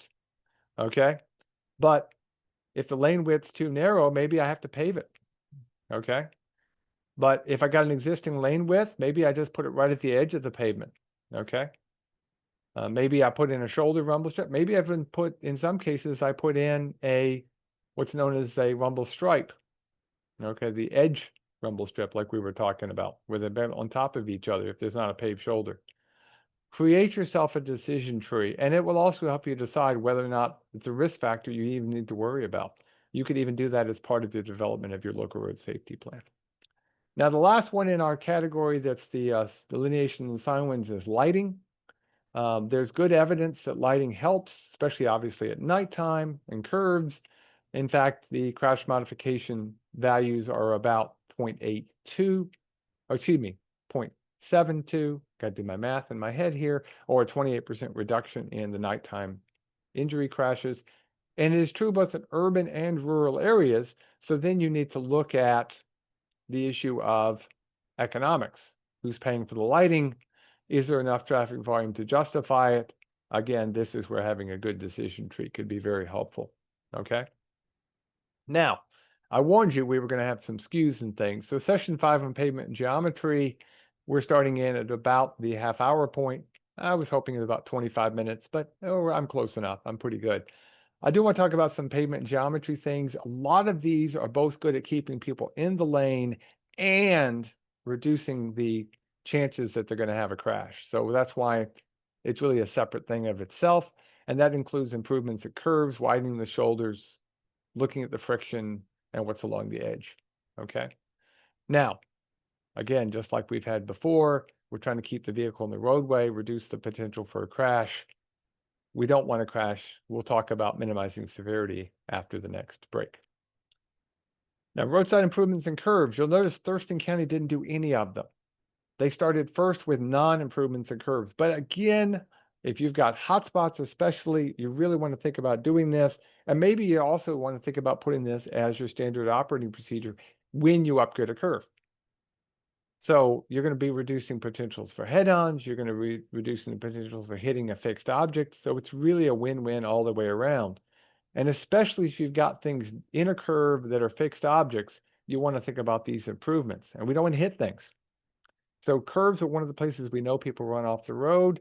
And the most dangerous things, we've talked about this before, and you'll hear me say it again if you see another session on safety, is trees. Okay? Trees by far are the dominant player in terms of getting struck. Almost half of fatal fixed object crashes are done to trees, but we need to think about other things in there as well. Now, in terms of design improvements, let's just look at an old picture that guy who's now in Albany County used to work here, Jim Markle took. Here's a nice roadway. If we do this as an in-person class, we do an exercise where we have people write down the 5 or 6 things that could be done here to make that better. And the answer to that question, of course, is about 10 or 15 different things you could do here. Now, the least of which is the shape of the curve. The sign's the wrong sign. The lines are hard to see. And you'll notice that there's an edge drop off over here. Okay, so it's a lose, lose, lose all the way around. Okay, so something to think about. Now, what could we do in a case like this? Well, obviously, we could improve the delineation with the signs. It goes back to the previous section, but they all go together. But at the same time, do you want to widen the inside of that curve? Because people tend to cut that corner a little bit. You want to put up all the things they can do to widen that particular roadway. And of course, if you do widen the roadway, make sure you've got good markings down as well. All of these come back to which ones can you maintain, what's the return on investment, and things like that. Now, I'm going to come back to some issues on the edge drop-off repair in a little bit, but I do want to focus a little bit on widening curves. It's something we actually should already be doing, and yet I bet most of us don't. Okay? I bet how many times have you seen a road like that, where the inside of the curve, people have cut the corner, especially if there's no shoulder? Now, you could put in an extra wide shoulder. We'll talk about shoulders in just a minute as a proven countermeasure. But widening curves, I've got a 20-foot wide roadway, 20 feet of asphalt, straight tangent. I got a sharp curve coming up, sharp radius of 300 feet. If you actually look in the Green Book, okay, the AASHTO Green Book, it actually talks about widening it out. In fact, how much? As much as 3.5 feet, depending on the approach speed. So you would actually, if you had a really sharp corner, you would actually widen the inside of that curve because vehicles don't track in a nice smooth line. There's a little bit of tracking of the back wheels, especially larger vehicles. And it actually makes it a lot safer. And yet we don't typically do that. We just have the same width going around the corner. We probably should be thinking about doing something that's actually been in the standards for decades. Okay. So something to add to your thing to think about, especially if you've got these kind of situations like you see here. Okay. The other part of the things you want to think about improving at a curve is your super elevations. You want to be very consistent with your super elevation. This can be very difficult if you have an intersection.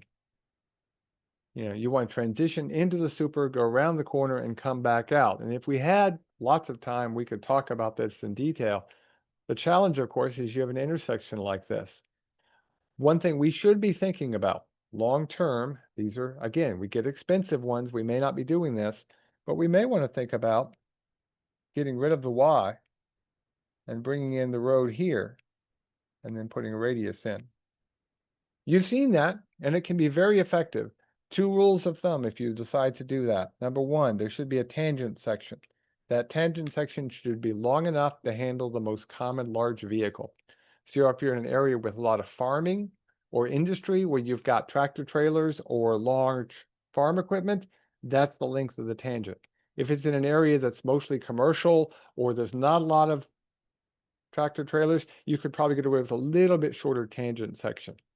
But you need that tangent. If you don't do that, what happens is people tend to cut that corner and you wind up with a situation where it actually can make things less safe. And of course, you want to check the timing for sight distance and things like that. We know those high-speed collisions at Y intersections can be some of the most dangerous things. And that can also help you with your super elevation because now you can come in and out of the roadway flat or at the super as you need to. So let's just ask a few slides here. Let's see, time-wise. Yep, we're in pretty good shape. I'll ask you two of these. What would be some possible upgrades that you would see? Okay, so again, I'll put the picture back, but you can put in your answers, and then we'll go through people's answers. What can you think of for possible upgrades here for this particular corner? Okay, what would you think about doing? I can think of 4 or 5 things, but I'll see what you guys come up with. I'll give you about 15, 20 seconds. I'll get me a sip of coffee.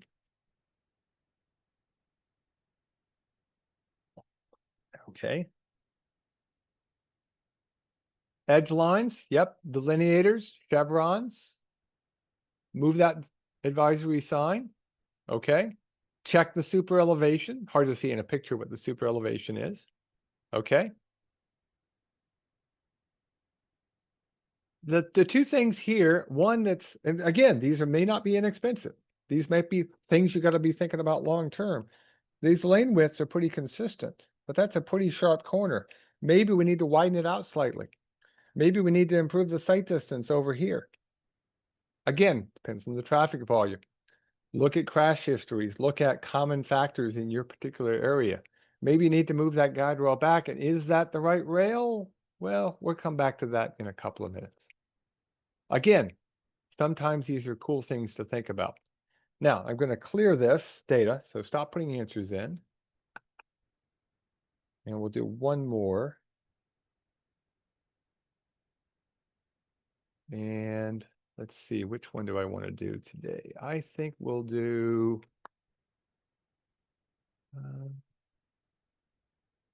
actually, let's do this one. Again, should be active. Oh, didn't clear. Come on. Are you going to clear for me? You're just going to be stubborn today. Well, it's going to be stubborn today. So guess what? We're not going to get it to give me new answers because it's just not clearing. There we go. Okay, what would you do here? Again, just think about low-hanging fruit, longer term, doesn't matter. What might you do here? And then as you develop your plans, you're going to do the easy things first, then you're going to do the more difficult things later on. Okay? Ah, yes, get rid of those fixed objects, especially those trees on the outside and those old style barriers on the inside right-of-way things. Yep. Get rid of, don't leave any stumps. Thank you. Very good. Delineation might be useful. Maybe rail, maybe not. We'll talk about that quite a bit. And again, you might be thinking about widening it out, putting in cards or shards, rumble strips of some type. Do you need a shoulder? Again, some of these are things you might not do in a first round. It might be something you think about doing in a second round of repairs. Okay? So again, these are the kind of things to think about that we could deal with. Now, We can widen shoulders out or put shoulders in if we don't have them. We know they can make a huge difference, especially for rollovers. Gives people a little bit of recovery space. Obviously, if you've got a shoulder, you've got more space for hitting fixed objects, and we know they're very helpful at curves. And so they're a high primary device right there to be thinking about.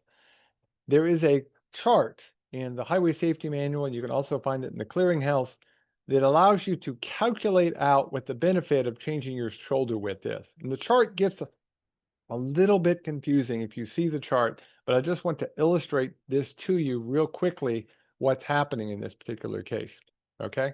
So to illustrate this, I'm going to take a roadway. We're going to go from a 2-foot to a 4-foot shoulder, and we're going to do a traffic volume of 2,000 vehicles a day. We're going to ask yourself, what is the crash modification factor? You just have to do a little bit of math to do this, to make this work, okay? Up. So what we do is we come in here. I hit the button too much. So what you would do is you find your traffic volume. In this case, it's 2,000, okay? And then you find your beginning and ending curves, okay? And the 2-foot actually is here, and the 4-foot is here, and you take those ratios, okay? So you put the new number over the old number, so it becomes 1.15 over 1.30, and that becomes 0.89 or 90.9, 10% reduction, okay? Now I'll let you do it this time. Going to go from 0 to 2 foot, 2,000, so we're still dealing right here. I'm going to at least give you that much. Okay, and I'm going to go from a 0 foot, no shoulder at all. I'm going to put in a 6-foot shoulder. What would be the crash modification factor? Give yourself 30 seconds. See if anybody can put it in the Q&A for me. What would be the new value?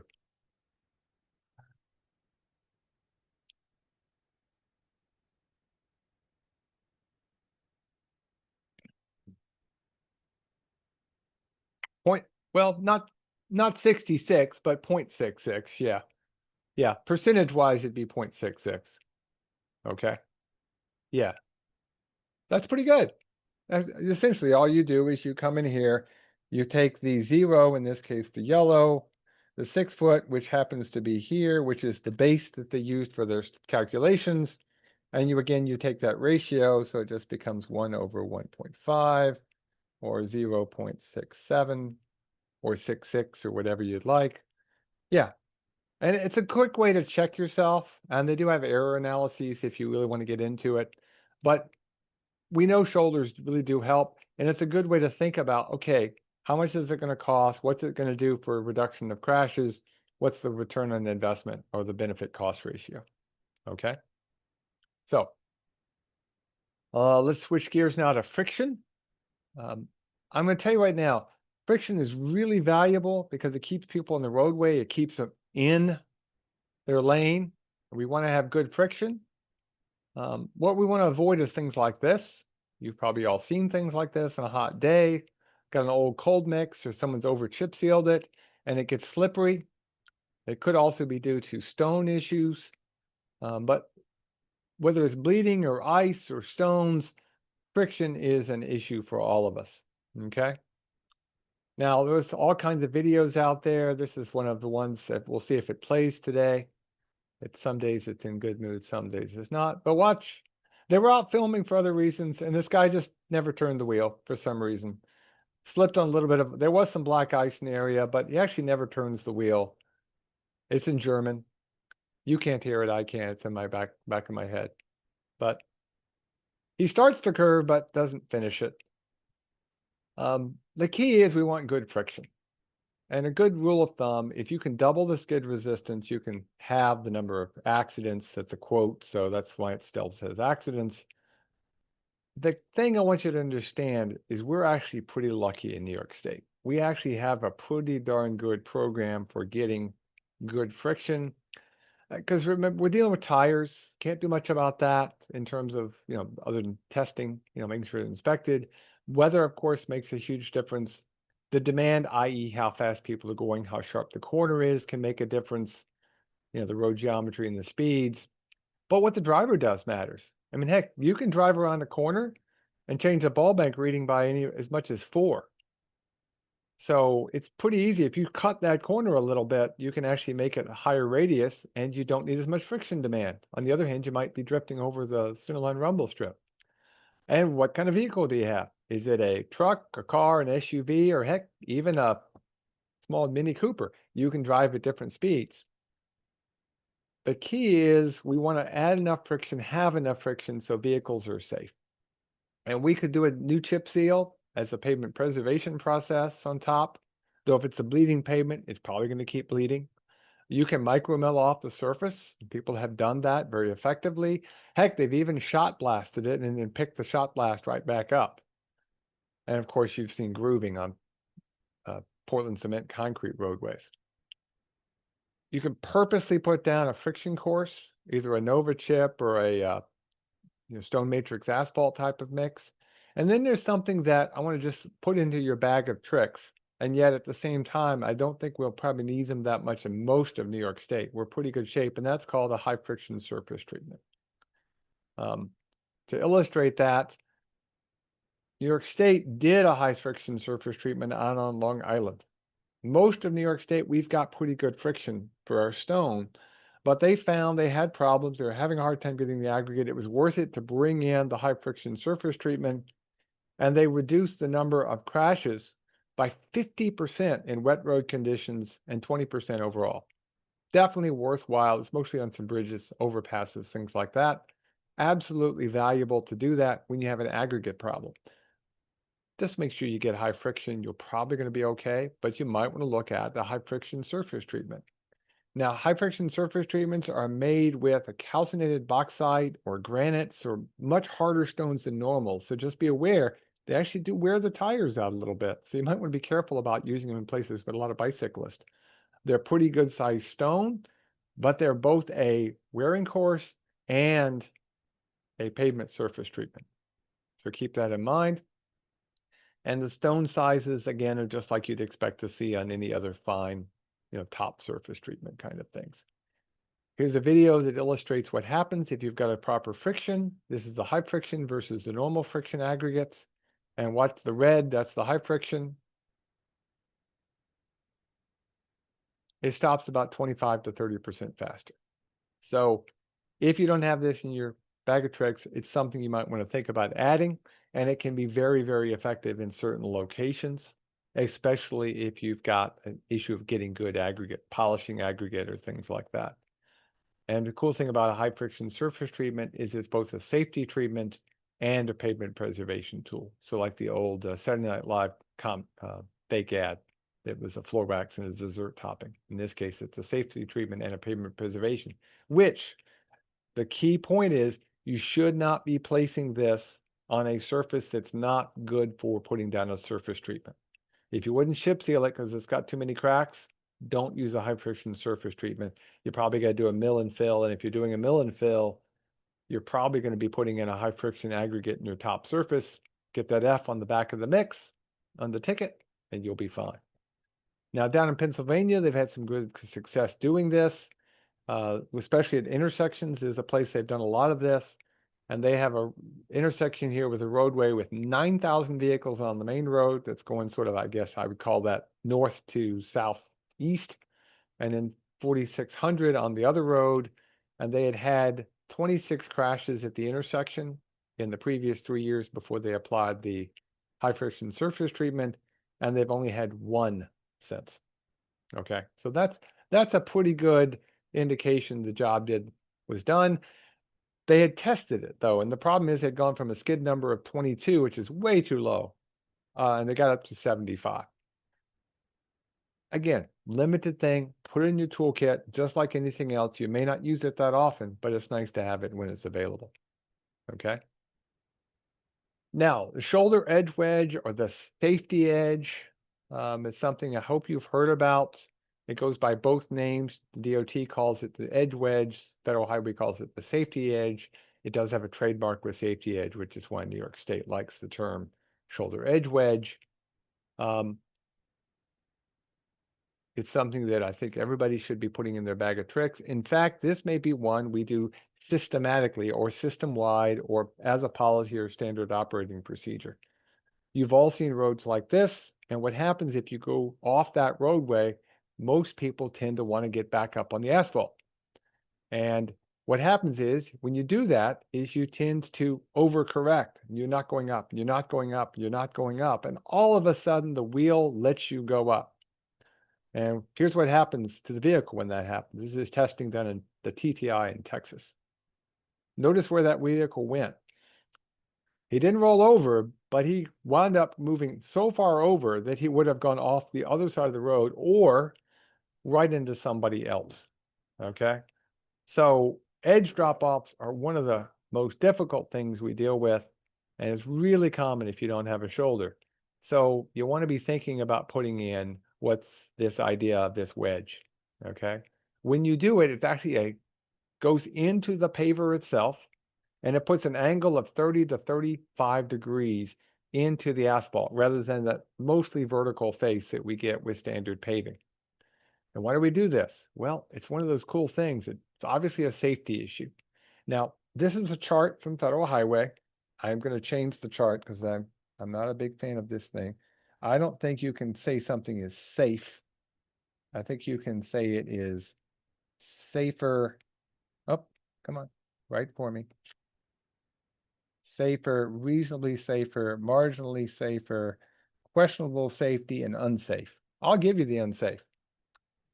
If you get a drop off that's too high, then it's really going to be very dangerous. And so if you've just got standard pavement, you had a square edge, if you paved concrete and there's a square edge, it gets very unsafe very, very quickly. Okay.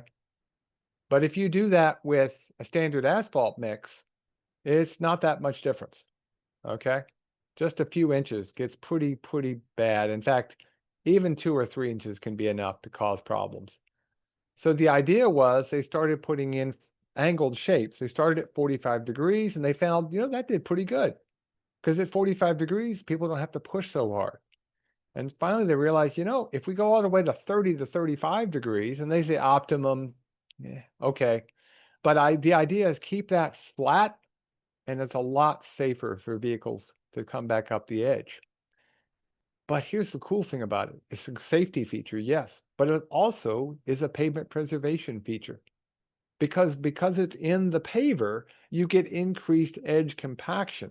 And so with the safety edge, you've got 80 to 90% of that compaction along that edge. It's going to hold up a lot longer, and it's not going to get that edge deterioration, especially with relatively thick lips where you don't get a lot of stability when it's first put down. And the improved durability may pay for itself just because of the fact you don't have to re-put those shoulders in immediately. You've got time. This is a brand new asphalt pavement, relatively thick. Imagine what would happen in most hot mix asphalts if you drove right over that edge, even the next day. There's almost no deterioration whatsoever. That edge improves the durability of the pavement. So it's a win-win because you don't also have to back that shoulder up for a while. You do want to do that. You don't want to leave it, okay? But you've got time. There are some places that are starting to put that in as a standard operating procedure. And what's cool about it is, again, this probably is something we'd be putting in as a policy. So not just doing it systemically, though you could start there for your first round, but eventually it becomes your standard operating procedure. So raise your hand if your agency has the safety edge wedge, the safety edge, whatever you want to call it, as part of your operating procedure, as standard for when you're doing overlays or major work. Raise your hand. If you work for the state DOT, you should be raising your hand. It's actually in the standard. It's supposed to be the safety edge or safety wedge for anything above a certain thickness. It's actually in the standard. And it's something you want to think about. I know 2 counties, Chemung and Washington, have it as a standard. And again, it has the advantage of doing 2 things. So what are those 2 things? If you can pick on here, what are the 2 things it can do for you? It can improve the pavement durability and improve safety for vehicles leaving the traveled way. Yeah, does two things, which is pretty cool. And again, it does allow you to delay backing those shoulders up, but you've got to get them backed up eventually. It's not a permanent solution, okay? Yeah, they are places where they've not backed them up and they've lasted a long time. That's not really recommended because it's still a drop off. It's still not as good as a nice flat slope. And in terms of asphalt, it doesn't require much more. This isn't a case of extra 15%. Um, Now, somebody says here something about reducing fuel economy. I'm not quite sure what the fuel economy uh, question is. It shouldn't affect fuel economy. You're only using about 1 to 2% more asphalt, so it's really not going to be much in terms of a price differential. Um, so, oh, for the high frictions, does it reduce high friction surface treatment? No, it does not reduce it by that much. There is a slight reduction, but it's not much with a rolling wheel. It's more the tire damage issue that you'd be more concerned with the high friction than the economics of that. There is a little bit, but it's not much. Sorry, I was talking about high safety edge, and the question in the Q&A was high friction. Sorry about that. Now, flattening slopes.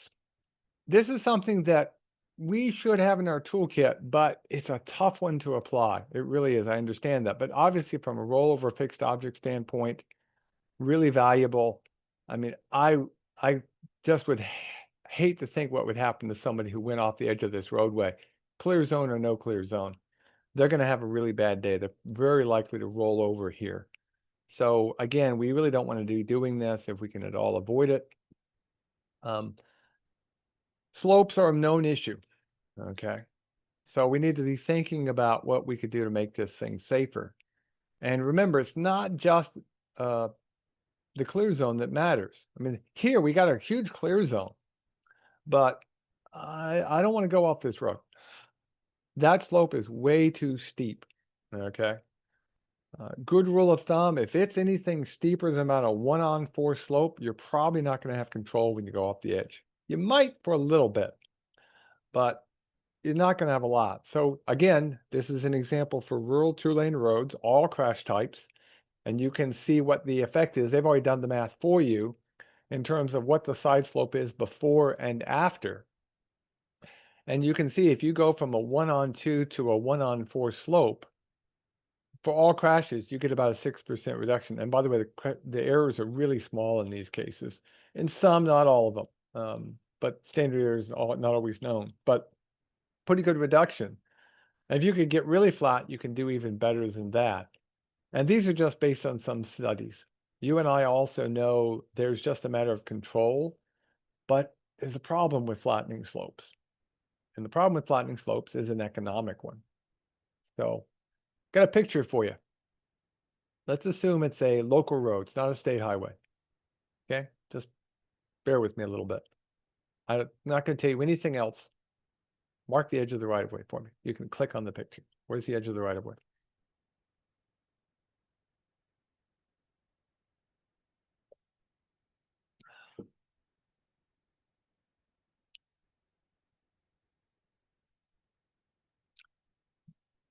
For 90% of the town road system, about 80% of the village streets, and then maybe 2/3 of the county system, we have either what are called roads by use or streets by prescription. So the right-of-way is controlled by what has been maintained by the local agency for a period of 10 or more years. And it can be lost in only 6. So if someone marked that tree, yeah, that edge of that tree is probably the edge of the right-of-way. But then it suddenly goes out possibly to the fence line. On the other hand, if they've never done any maintenance, it might be the edge of the asphalt. As you can see, the asphalt wasn't backed up. So it can get very confusing very quickly. That's what makes it so difficult to increase the widths, increase shoulders, put in slopes because of this issue. And it's got 2 different names in state law. One is roads by use under highway law and streets by prescription in village law. And so the right-of-way can actually be pretty narrow. So in this case, this is on a town road, and the right-of-way literally is the edge of that bridge and the rail. There's literally no right-of-way behind that. And so that could be a challenge. to do some of these activities. And if you're getting federal aid, you cannot rely on just using the road by use. You have to get it in writing. And we don't want a situation like this is a famous thing called the Hess Estate Triangle down in New York City. And they never properly took over this 25-inch little triangle of land, which has never been dedicated for public purposes. This is in front of a convenience store down in the Greenwich Village area. The right-of-way can be a bit of a challenge to putting slopes in.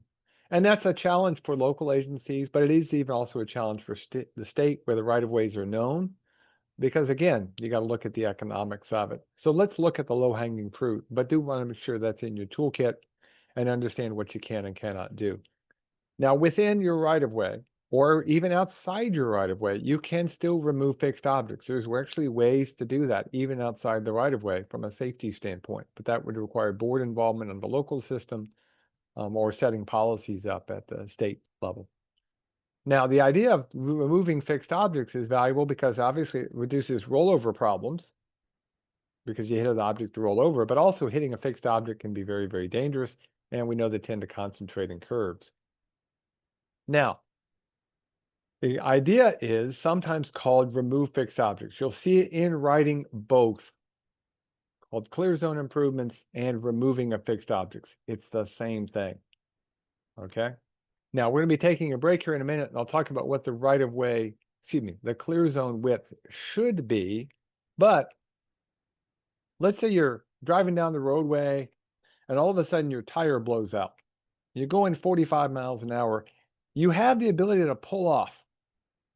How many of you would pull off onto the grass on the right? Raise your hand if you'd pull off on the grass on the right. A few of you would. I see Mr. Scott is not putting his hand up. He shouldn't, since he took the photograph.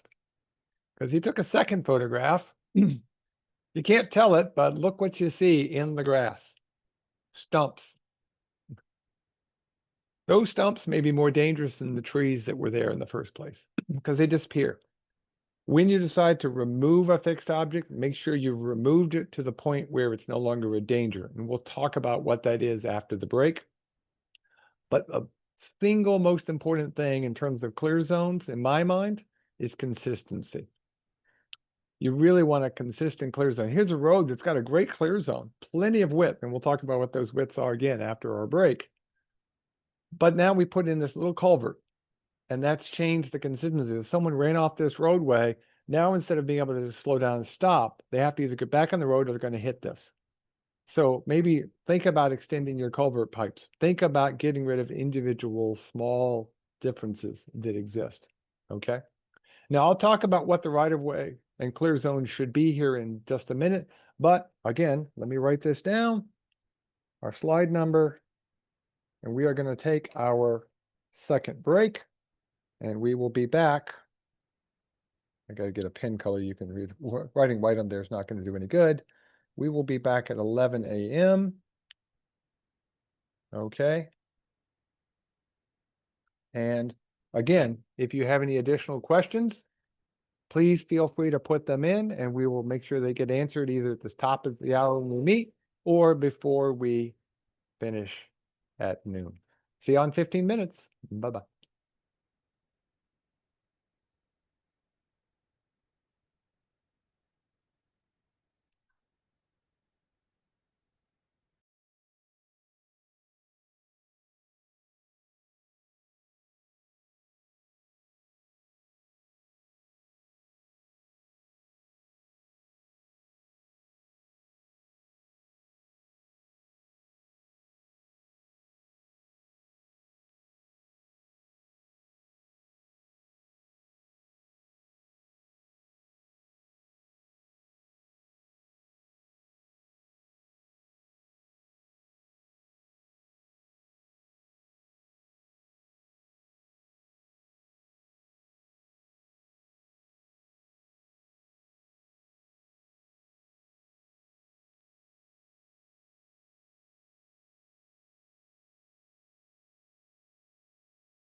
We'll be starting up again in about a little over a minute and a half.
Okay, we'll get started here. And someone had a question about transverse rumble strips or rumble bars or other intersection rumbles. There's different names used for it, whether they're used in New York State and in the pavement to provide a warning as you're approaching an intersection. I just checked the HDM. I don't think it's in the New York State Highway Design Manual. Someone from the state wants to confirm that. They're not used for a variety of reasons in New York State much, partially a weather issue, partially because you're damaging the pavement. But I know what you're thinking about. They're audible devices. You probably see them. I know there's some in Pennsylvania that are used in some situations, but I've not seen them in New York State.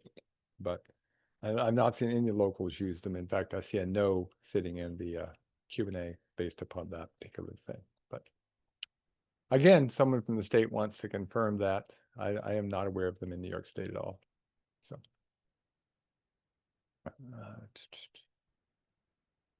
Now, in terms of what clear zones, let's get back to our conversation, what clear zones should be.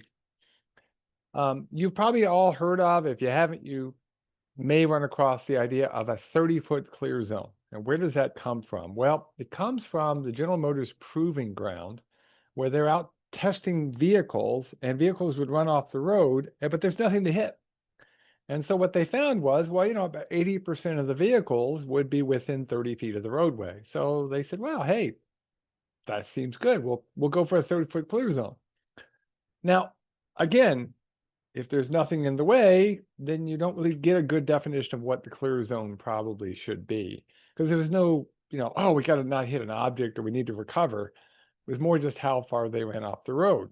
And so that became something as a bit of a, well, that's what we're going to look for. But remember, they didn't have anything within 100 feet. So that really didn't prove much of anything in terms of what a clear zone should be, but it became a shibboleth, something that we all followed. And of course, that in of itself isn't enough.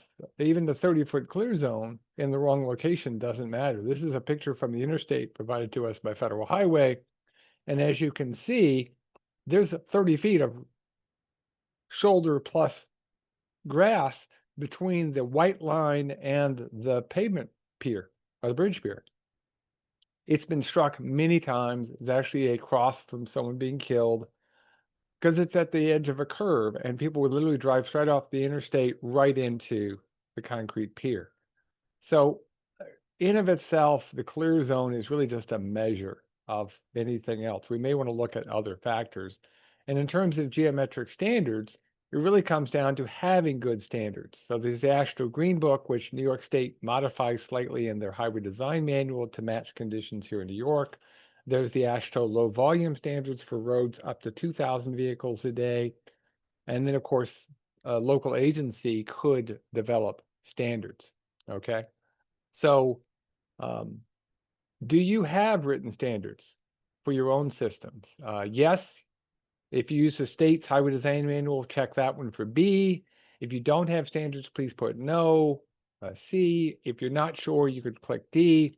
And if it's none of the above, if you have some combination or something, you could type and click that in as well. But just asking. Well, this is good. This is actually one of the first few times I've ever done this that nobody said either no or not sure. So that's good that you have a set of standards. Now, I'm not going to ask the question, but just ask it in the back of your head. Do you actually follow those standards consistently every single time? You may or may not, and that's okay.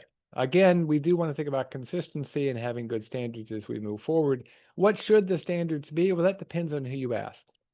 For new streets, you're building a brand new street. We don't build many of them, but you're building a new street. If it's a low-speed urban road, you probably only really need 18 inches.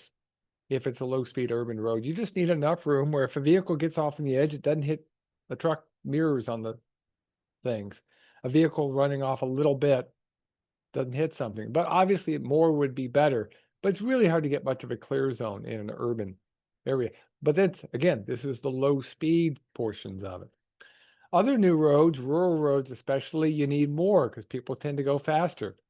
But if it's low volume, under 400 vehicles a day, in terms of a risk standpoint, 6 feet is fine. You don't really need more than that, but consistency really matters.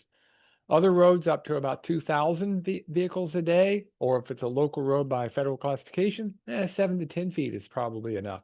On the other hand, you start getting collectors, 10 feet, and on the interstate, yeah, you do want to start thinking about that 30-foot width out there. But also think about things like that bridge pier, things that, yeah, they're outside the 30 feet, but where would they might be? Where would they get hit? It really depends on the speed and the volume.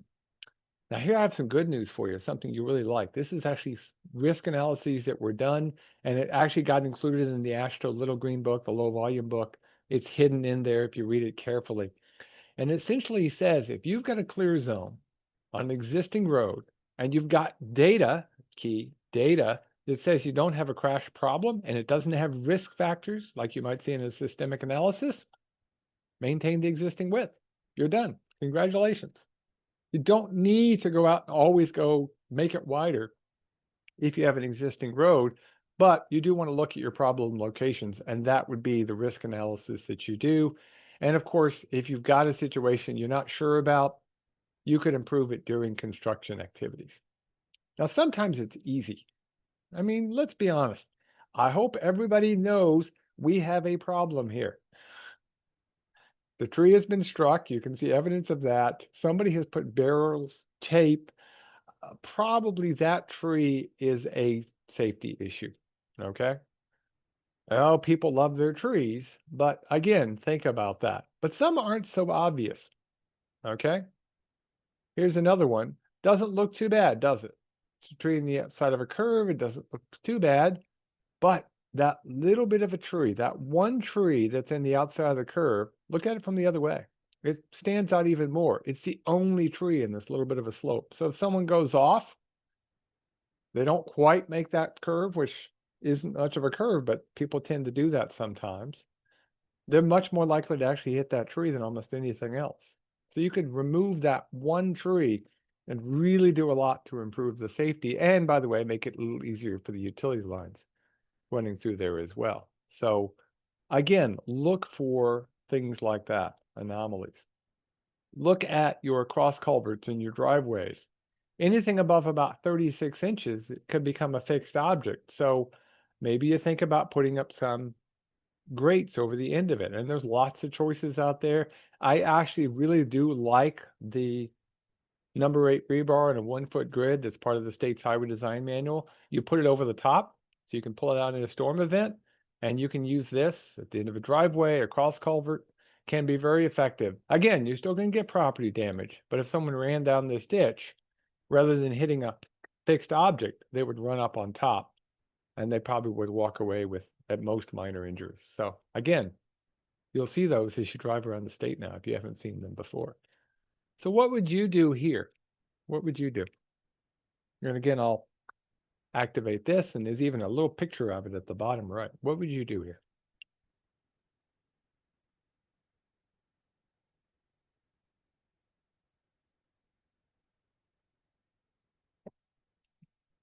Someone went to guide rail. Some people would put a barrier up. Fire whoever okayed that. Cover it. Lower the rim of the catch basin. Maybe do a recessed inlet someone put over in the Q&A. There's no water in it at the time. It was pretty dry when I took the picture. Try to remove it. Yeah. There's a cross culvert there. Extend the drainage and regrade it. As we're thinking about getting our clear zone, as we're thinking about getting rid of the fixed objects, we're now meeting that intersection between crashing occurring and how do we minimize the severity of that crash, okay? So let's ask ourselves, what should we be doing in situations like this? There's a lot of things you could do for very low cost, actually long before you'd actually put up rail here. But let's think about that a little bit. And so what I want to do is I want to spend our last 50 minutes talking about the minimizing the severity of the crashes that occur. And this is from our list of proven countermeasures. And again, we're not going to do local road safety plans, which is a cross-cutting thing, but I want to talk mostly about breakaway supports, barriers of different types, and I do want to briefly touch on median barriers, especially since a lot of you are from the state and you probably have multi-lane roadways. I just want to remind you of a couple of things as you're looking at your median barriers, as you're putting things in.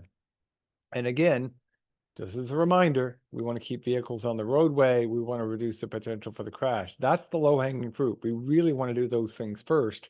But if a crash occurs, we definitely want to minimize the severity.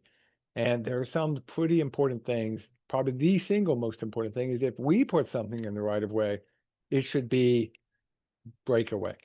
There's no reason we should be putting things in the right of way that lead to a fatal crash. That's something we should not be doing.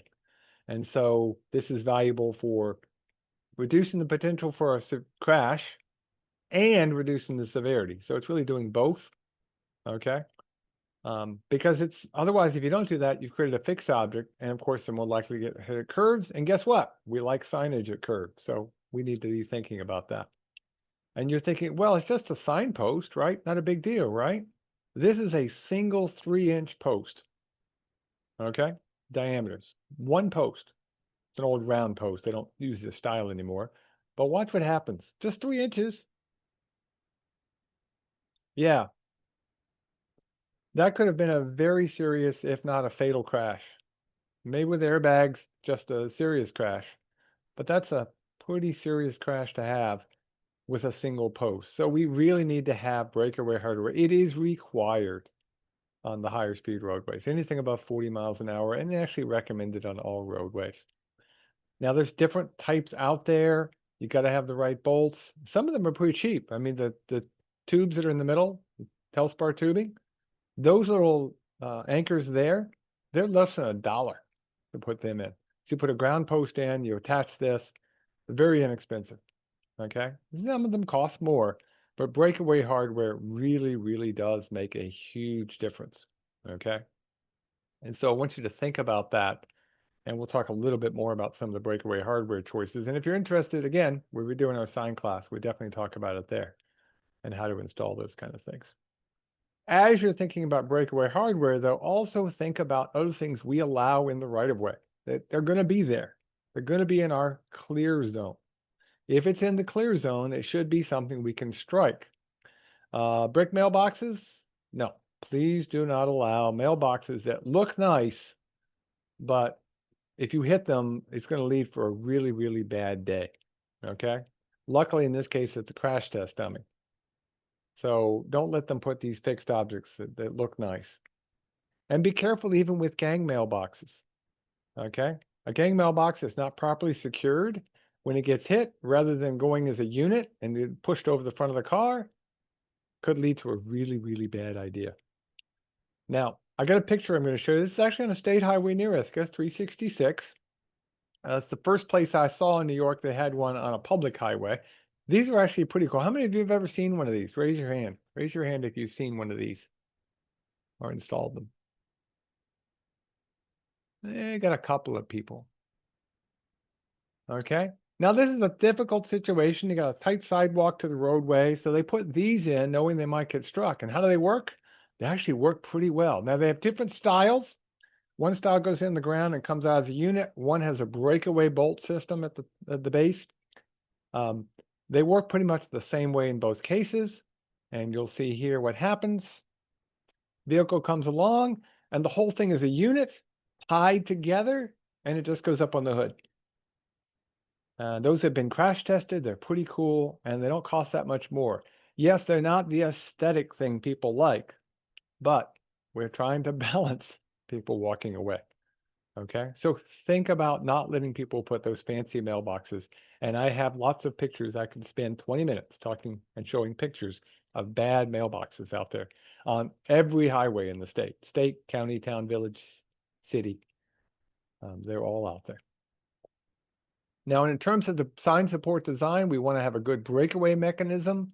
There's two primary breakaway mechanisms. One is a hinge type system where when it gets hit, it shears and it acts like a big hinge. You have to have a hinge at the top, by the way, as well. That hinge is pretty important. There have been cases where they didn't have a proper hinge on these larger signs, or that had rusted together and then it became a fixed object. So you definitely have to have that hinge mechanism for the really large signs. That has to be designed as well. The stub height is a really key here. So before I show it, how high, what's the maximum height you should have, whether it's a single post sign or a stub for a big sign like this, what's the maximum height it should be above the ground? Someone in the Q&A want to tell me what that is. I hope somebody knows that answer. 2 inches? That'd be great. I'd love 2 inches. That'd be cool.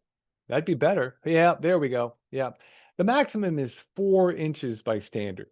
But remember, that 4 inches is not just the height of the post. It's 4 inches as measured for a vehicle going down the roadway. So if there's a bit of a hump to the land, you might actually need to get shorter because 4 inches, if a vehicle, think about a vehicle, say a Honda Civic or a Ford Fiesta or some small car that could get snagged, 4 inches maximum above, including the ground, if they're separated by the width of a car. In this case, nice anchor, good shear points, good hinge at the top, and yet that's a fixed object to a small car because those stubs are too high. The lighter that stub, the better off you're going to be, okay? And somebody, by the way, in the Q&A put that they found a Tin Man from the Wizard of Oz mailbox with an axe. Yeah, I know. I've seen axes, mailboxes on all roads made of different things. By the way, if you want to send me that picture, I'll add it to my pile. I show it in traffic safety class that we teach. I show those things. But 4 inches maximum height, okay? So keep that in mind. And the other thing is if you do have multiple post situations, try to remember that if it's within 7 feet, it's very, very possible that the vehicle could hit both posts. And you then can get in a situation where some of the breakaway hardware isn't quite working like you'd expect. And so anytime you're within 7 feet, you might need to think about maybe spreading them out, get that 7 feet width, or you're going to have to do some special things if it's close. There are standards for that. But let me ask you this then. Do you see any issues here? There are 3 issues here. Let's see if you can catch the 3 issues. Okay. See if you can catch the 3 issues.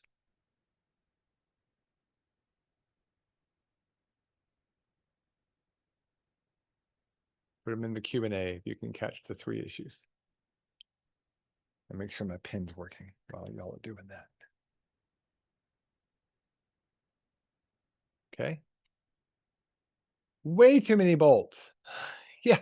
If you count, there are 1, 2, 3, 4, 5, and you can't quite see it, but there's a 6th bolt down there. It might even be a seventh that's buried. I don't know. But yeah, way too many bolts. It's not going to shear at all. Okay. Now, if it's a 3 pound post, you can just put a 3 pound post in, pounds per foot. But yeah, that's it. The breakaway point is way, way, way too high. Yeah. Again, maximum of 4 inches. Okay. So yeah, that's actually pretty important. We'll snag a vehicle. And then again, this spacing here, it's only about 3 feet. You really want that spacing to be not, there's no point to go with that mini post. You probably want to spread that out. If you really needed a double sign it, you probably have a much bigger sign. So just something to be aware of. If this had the proper breakaway hardware, it might be okay. It depends on the testing that was done. We'll talk about that testing things that we go from there. Now, in terms of the post itself for these U-type posts, there's a big debate about whether they should be in front or in back. Okay. You'll need to check with the manufacturer and how they've designed their system. Okay. Most of them are actually designed to be in front and typically facing the traffic and get front, but they can get hit from both directions. So the reality is check with the manufacturer and see what their design standard is. There actually should be a washer between the two posts to keep the things properly connected so they shear properly.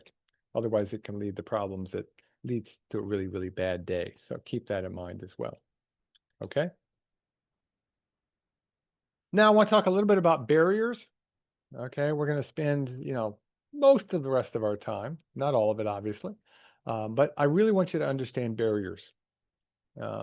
It's great for obviously reducing the severity of a crash. It can be used for head-ons. That's more of a median issue. We're going to talk about the median separately. Great for rollover and fixed objects. The ends make a huge difference and are good on curves and on tangents.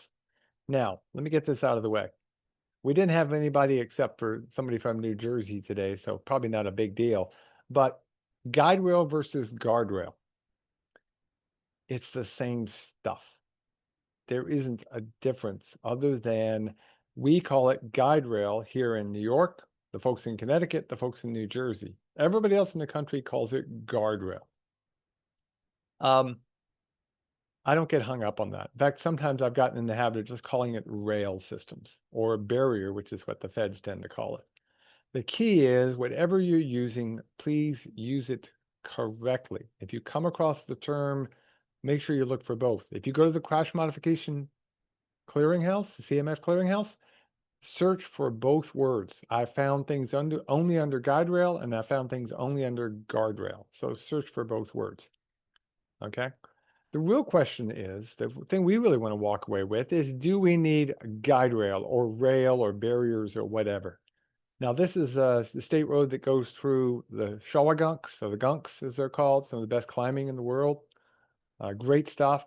Absolutely a place you need rail. There's just no other way to do that. So, yep, this one would need a rail. We'll talk about that order in just a minute. But let me ask you, do you need rail here? Raise your hand if you think you need rail here. I'm not saying whether the rail's any good. I'm talking about, do you think you need rail?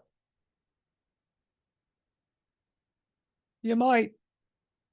What's going to matter is that culvert that's there, how big of a drop is it? Okay, what's the traffic volume on the roadway? Now, the rail of itself is definitely got some real problems with. The end sections are wrong. It's not have enough length. There's a lot of issues I've got with the rail itself. But ask yourself, do you really need it? And if it's so short, is there something else we should be thinking about doing? So here's the order of treatment that you should be thinking about.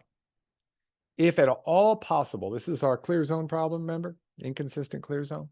If at all possible, do something so we can remove the problem. Get rid of it completely. In this case, if you could extend that culvert out beyond the width where that telephone pole is, you probably could eliminate the rail. And there's no need to have it at all then. Okay? If you can't remove it, make it traversable. Okay? So you could drive right over the top of it. That's what those rebar grates will do for you. If you can make it traversable, can't always move it, but if you can move it, relocate it. So those two, I actually put those two actually really close to each other. Some people care about the order, but to me, make it traversable or relocate it, I'd rather relocate it in some cases, but if you can't, you can make it traversable. But those next two things to do. If it has to be hit, if it has to be there, that's where we come in with our breakaway hardware. We reduce the severity of the impact. Okay. That's i.e. breakaway. So that's something, some people call that crash worthy. You'll see that term used as well, but make it breakaway. Then only then do we go to shielding. Okay. Absolutely, we want to shield it to do it right. Okay. And I've got a note in here about the shielding, make sure the rail is lapped properly. It's true. You want to lap it down, so downstream like a shingle, so you're going over the laps properly. But you absolutely want to make sure you shield it. And then lastly, and not leastly, you're going to delineate. Now, for very, very low volume roads, under 400 vehicles a day, the risk factors actually say you might actually delineate first. Okay. You have to make that decision though. Okay. That's something you're going to have to decide, but maybe set a policy. But one thing I will tell you, if you have a situation where you're thinking, I may need to shield it, why don't you delineate it short term until you can shield it if it's got a plan to get back to it? Delineation can actually be a very effective tool to keep people on the roadway, and you don't need the rail in that particular case. Okay. Now, someone in here has a note that talks about end rail, the end of the terminal system, creating, and it didn't do the job, it speared the vehicle. We're going to talk about end sections here as part of our half hour. Because that's a very important point the person made. The end section of the rail really matters. And in this particular case too, you're really not getting that guiding that we talk about, guiding for rail. It's almost a fixed object that you'd be hitting here. So let's talk about removal. Now, this is a good example of one that I could have called this removable or make traversable. It's either, it's both, okay? It's removal because they filled in where the ditch used to be. So they removed the ditch, but they had to put in catch basins and they made those traversable. But if you can remove the problem, flatten the slope, shallow up the ditch, move the utility pole, that's obviously your best bet because now there's nothing to hit. And again, whether that's traversable or not, it's both. That happens with a lot of things we do. But remove it if you can. If you can't remove it, make it traversable. Now, this doesn't look that bad, but it's certainly above 4 inches. And let me move my stuff because I've hidden my notes here. There we go. This is actually a picture from Kentucky on the freeway section or an arterial section. And someone went off the road and they hit it with I think it was a minivan. And you've probably seen these driving down the roadway. Okay. Now, this particular one is not in the exact same spot. But if you see something like that, it tells you something's wrong. The exact same thing happened in both those cases. Vehicle went off the road, it snagged on that concrete anchor, and people were killed. Now, whether they were in their seatbelts or not, it doesn't matter. We shouldn't be putting fixed objects where people can hit them. And yes, there's a lawsuit involved, but I don't care about the lawsuit. I care about the fact that people's lives were changed by this in a negative way. So do you have any of these? This is a classic place where go in, cut that head wall flush. And if you need to put an extension or put in one of those covers, great. Make it something where people could drive over it, make it traversable. Because if they damage their vehicle but walk away, we've all had a great day. Okay, that's the goal. Everybody goes home safely every single day. And it doesn't take much. I mean, this doesn't look like much of a ditch, pretty shallow. It needs some erosion control. But it turns out that back slope, four-slope combination, the vehicle hit it, and it turned it and caused the vehicle to roll. Okay? So do what you can with what you've got, where you are. I understand how difficult that can be, but try to make things traversable. And which is why, again, you'll start seeing these. I see them now all the time. I'm a big fan of something. So that again, I'm trading property damage for getting rid of serious and fatal crashes. Okay. This is just the end of a driveway pipe. And they did a good job. This is a town of Chili. They did a nice job there. They put it on top where you can grab it in a storm event. You can actually grab it out of the way. Okay.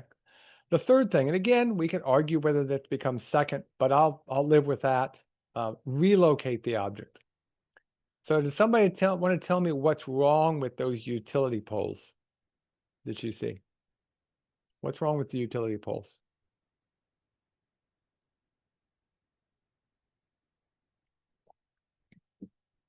Somebody in the Q&A want to tell me.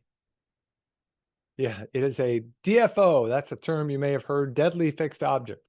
It's worse than a deadly fixed object. If someone goes off the roadway and because they're drowsy or distracted, under the influence, they may actually push down on their gas pedal. That has been known to happen with people who were sleepy and or on medication. They can actually go down that ditch then accelerating. That actually happened to my former boss when I worked in Yates County. He was a construction worker, so that means he worked too hard in the day, partied too late at night. He fell asleep going home and hit it with a 1970s vehicle. He drove down a ditch through a utility pole. Car got cut in half. He walked away because he happened to be on the right side of the car. Well, left side, because he was in the driver's seat. So those utility poles are actually one of the worst possible places. But up on top of the back slope would be obviously best relocated out of danger. The funny thing is, I've actually run the math. Putting that utility pole on top next to the road has about the same level of risk. So again, relocate the problem if you can. Make it breakaway. Okay, we've seen this video. I'll let it start going and we'll show that. Just a reminder, breakaway hardware is something we should always include in our system. But I got one that's even better. This is a more modern one. This is one we showed last week, but for those who weren't here last week, this is a human factors. This woman had a diabetic seizure. Okay. We had the safe systems approach. Good wide clear zone. She hits the sign, but watch the sign do its job. It broke away.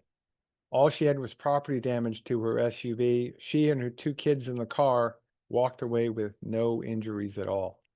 So breakaway, absolutely key. Now that means you need to have good hardware testing. We used to use something called the NCHRP 350.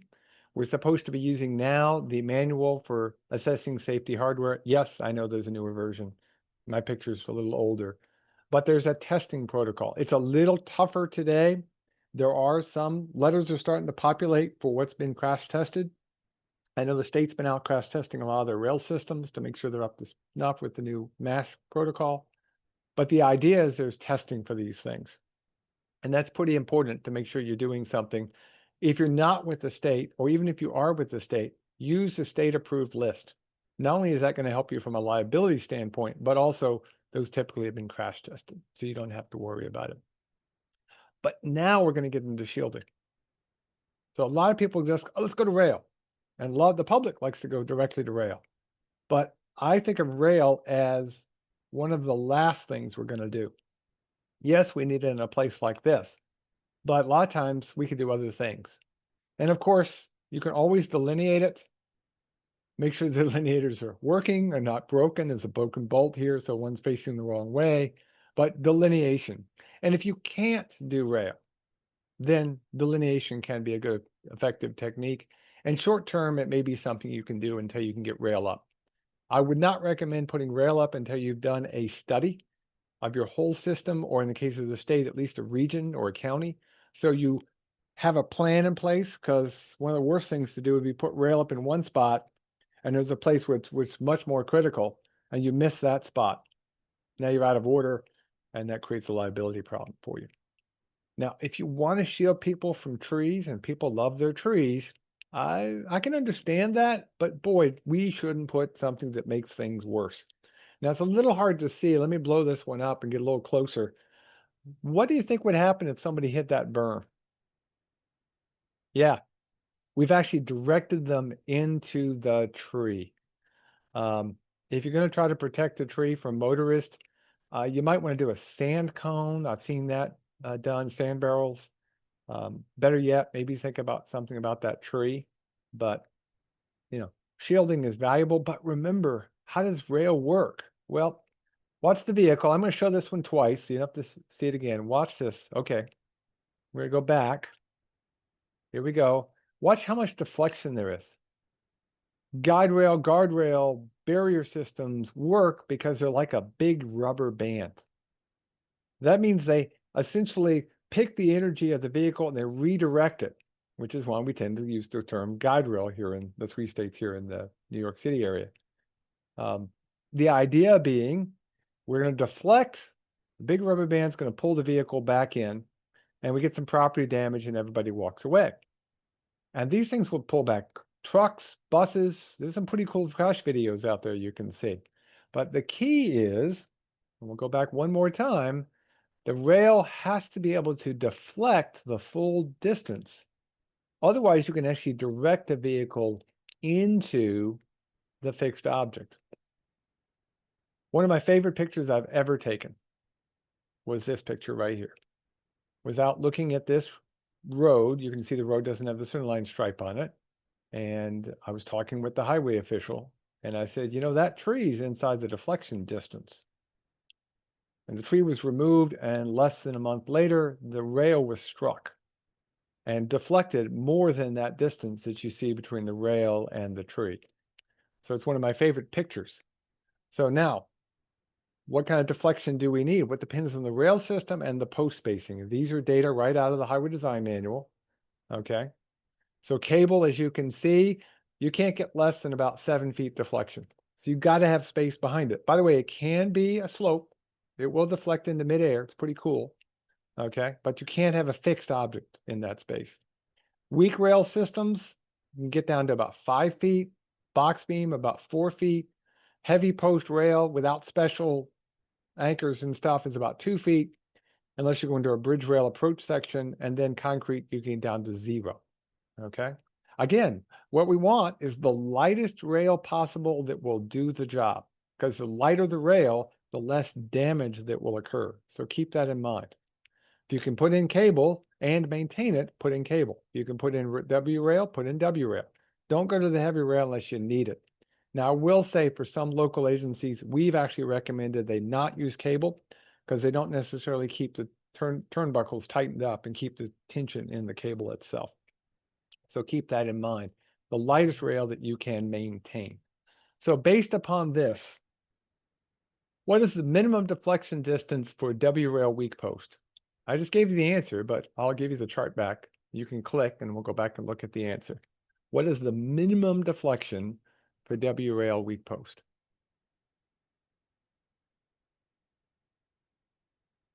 Okay.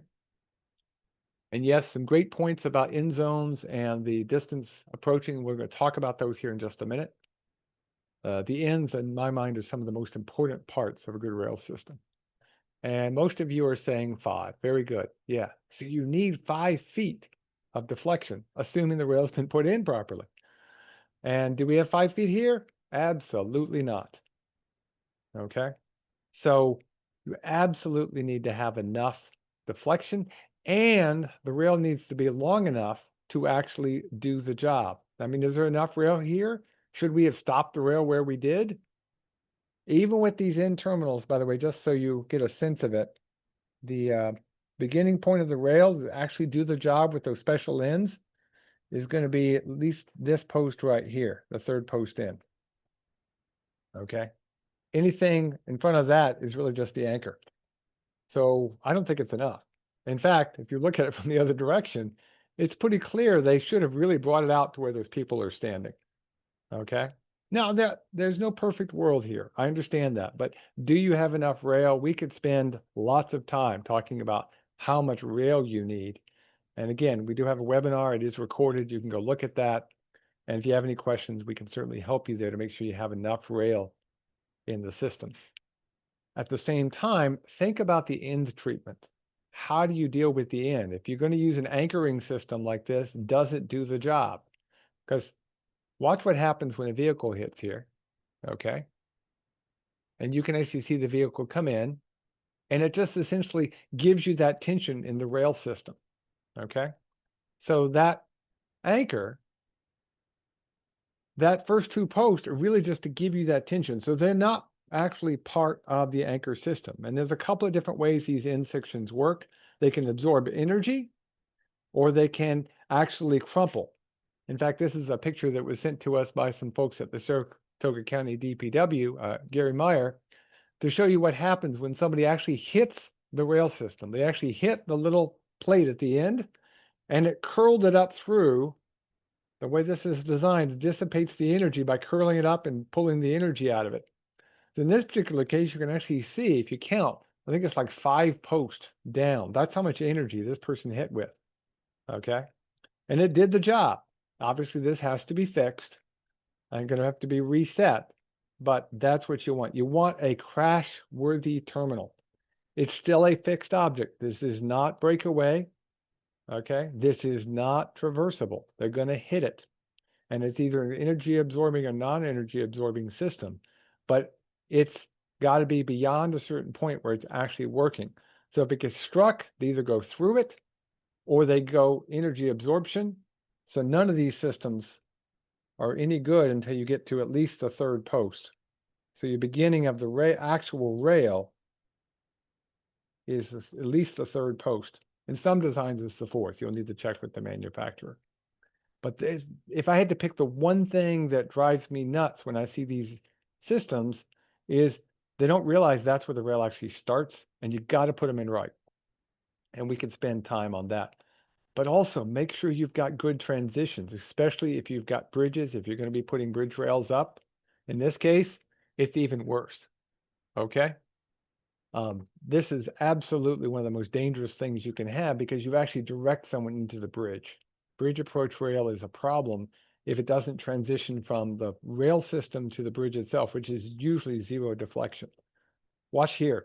There's no transition distance at all. Literally, the engine block hits, and watch what happens to the passenger compartment. Absolutely destroys it. That's not a survivable crash. Okay? So you've got to gradually increase the stiffness. If you have a light rail system, you're going to have to switch to a heavy rail system, reduce the spacing, and then when you get to the actual bridge, you probably have to have a secondary rub rail or a channel behind the rail to get it down to 0, to transition. Because remember, think about where people might hit, and if they hit further down, they have to transition, so they wind up getting to 0 deflection by the time they get to the end of the system. Okay? So keep those things in mind. Absolutely key to improve safety. And again, we don't need things like this. In some respects, those cables that are sitting there are almost worse than having nothing. Okay? There's no chance they're actually going to do the job. They're not going to act as a rubber band.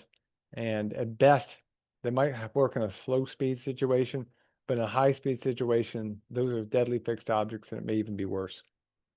So if you've got systems like this, start cleaning them up. This is above and beyond anything you're doing with a systemic approach or systematic approach. We should look at anything we put in the right of way and get it out of the right of way, or make it traversable, breakaway, i.e. crashworthy. Now, let's ask yourself a couple of more questions about what you would do for rail systems in this case. So what would you do in this particular case? And if you're wondering, that is a light rail system. And I will open this up. Okay. And I'll leave the guide rail that somebody had put in before. I don't have to clear that and barrier and stuff like that. But what would you do in this particular case? This is these answers that are coming up now were the previous answers. I didn't clear them. I may clear them here in a minute, but probably not.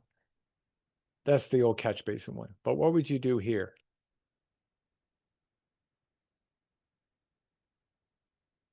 And we got 2 more before we get to the new ones. Okay, get past that one. Extend the drainage and regrade. That was from the previous. And then I think that's the last one. So here we go. These should be new ones coming in. Nope, someone already had one more. They must have typed in. We missed it.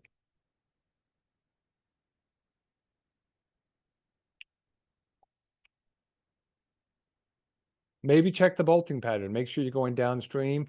Obviously, a better end section. This rail is not really going to do the job. If you actually do the math, it's like the 8th or 9th post before we'd actually be doing the job. So you want to taper that terminal. You want to bring it out to a concrete anchor that's either off the clear zone or off the right of way, bury it in the back slope, put in a proper end section to it. Okay. So it can get its strength. There's a whole bunch of different choices that we could do there. Okay, we could be spending a lot of time looking at the different kind of intersections that are out there. But biggest thing I see by far here is the rail itself might be needed, but you got to make sure that intersection's doing the job. Otherwise, you're really not doing that much in terms of what you would need to be doing. Okay. Now, oh, somebody said grading might be difficult for a concrete anchor. Yeah, it might be.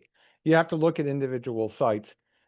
This particular case is actually a walking trail, so you'd have to think, you may even want to think about how people would get over the rail to the walking trail. I've seen walking trails that they actually purposely left things in there.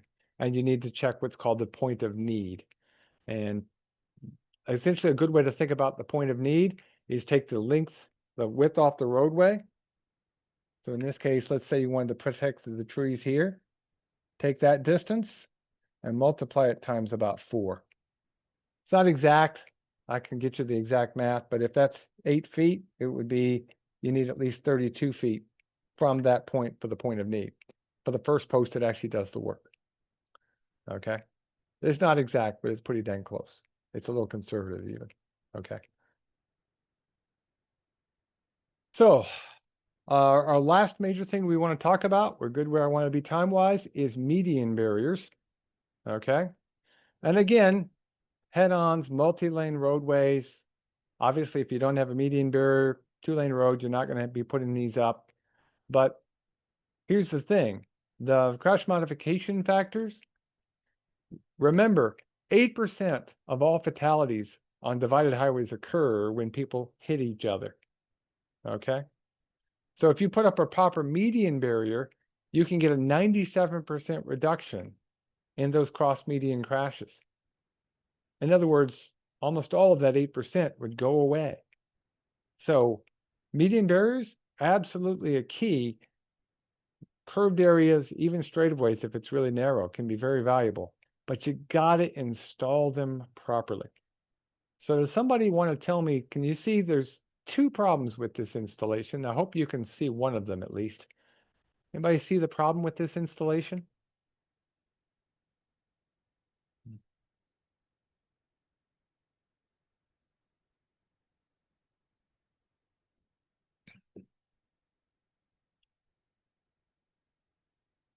Can somebody see the problem with this installation?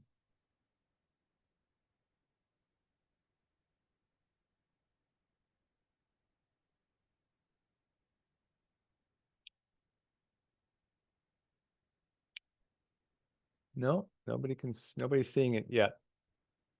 Yeah, the ditch directed the vehicle into the culvert section. Okay. And it really didn't help with the oncoming bridge abutment. When they were putting these in, there were drainage systems in place. And normally we move the rail to one side or the other, the median barrier. We don't like to have it centered. We like to have it to one side or the other. There's good reason for that.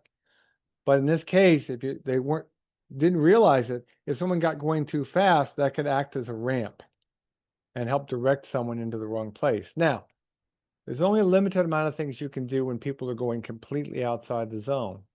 But in this particular case, guy was going over 100 miles an hour. Here's the amazing thing. He did get put in the hospital, but he survived because there was obviously a trooper, that was the video you saw, who literally got him medical care almost immediately. Now to fix this, they would have to flatten that up a little bit. Look at those posts, they're a little bit high at some point in terms of the height of the rail.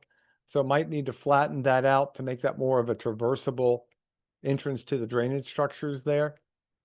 But the cool thing is, if you think about redundancy, going back to last week, but also independently for this time, is if we can think about redundancy, we get a safer system.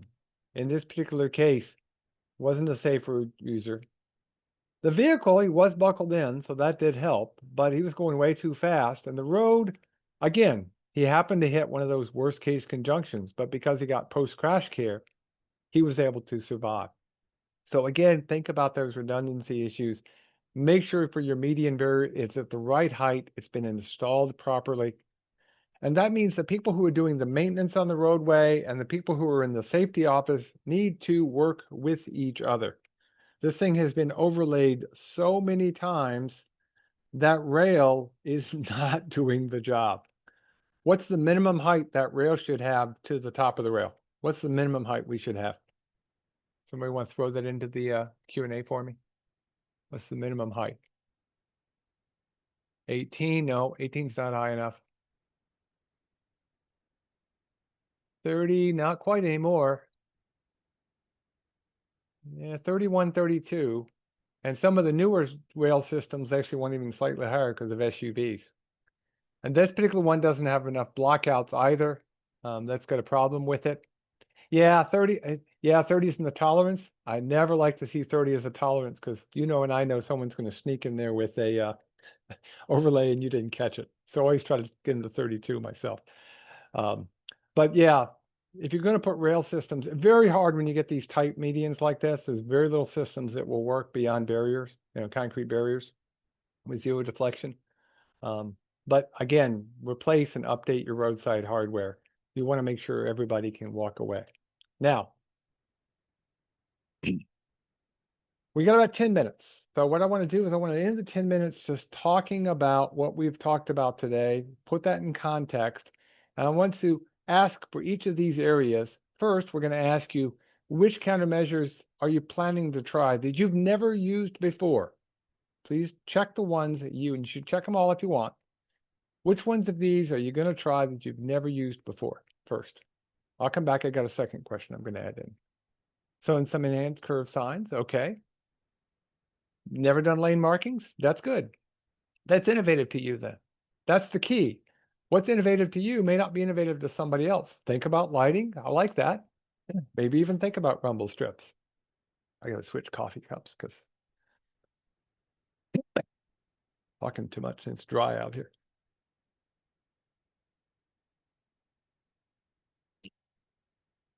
Think about it. Everything here except for curve signs is new to somebody. So there's always things that are out there and new. These are proven countermeasures. They're always working on new things. So there'll be new things out there. Okay. Now I'm going to clear everybody's results. Okay. Somebody asked, by the way, what's the grading needed approaching the rail? You don't need a 10 to 1, but a 4 to 1 or 5 to 1, depending on the testing that's been done. Check that. If it is too steep, what people can do is get launched in the air and they'll hit the rail at the wrong height. I'm going to clear the responses here. And if it will clear properly for me this time, I want you to tell me which of these are you not going to do? Remember, it's anonymous. I don't care. I just want to say, I want to see which ones of these you're like, I'm not going to use these. Okay. And by the way, the groovy markings are the weird markings on the pavement. And again, that's okay. Notice what Thurston County did. Thurston County didn't say, we're going to take every tool in the toolkit, we're going to use them all. They selected the ones that they were going to be able to maintain, the ones that they thought would have the most value and the bang for the buck, and they tried them. So it's okay to not choose everything in the toolkit. In fact, I wouldn't recommend it. I'd much rather you choose a good set that you're going to use and do that. So let's do the same thing. Next one. This is the second pattern. These are the countermeasures that dealt with roadside improvements, widened shoulders, friction improvements, shoulder edge, flattened slopes, widened clear zone. Which one of these that you've never used before are you thinking about trying now? Which ones that you've never used before you're thinking about trying?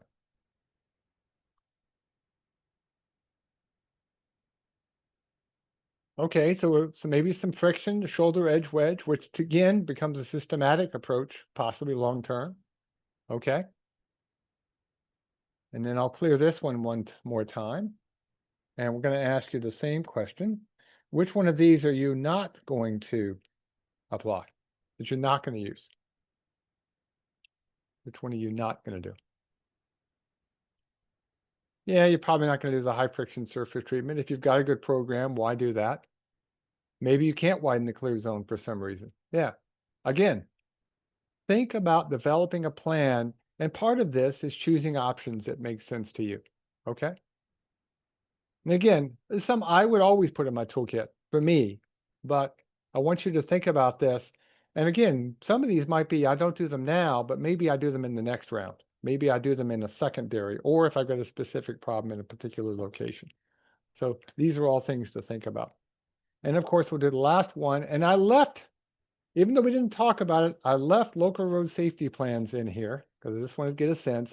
Which one of these that you've never done before are you thinking about? Breakaway supports, barriers, median barriers, and then the local road safety plan, which brings all of this together, is what it really does. Okay.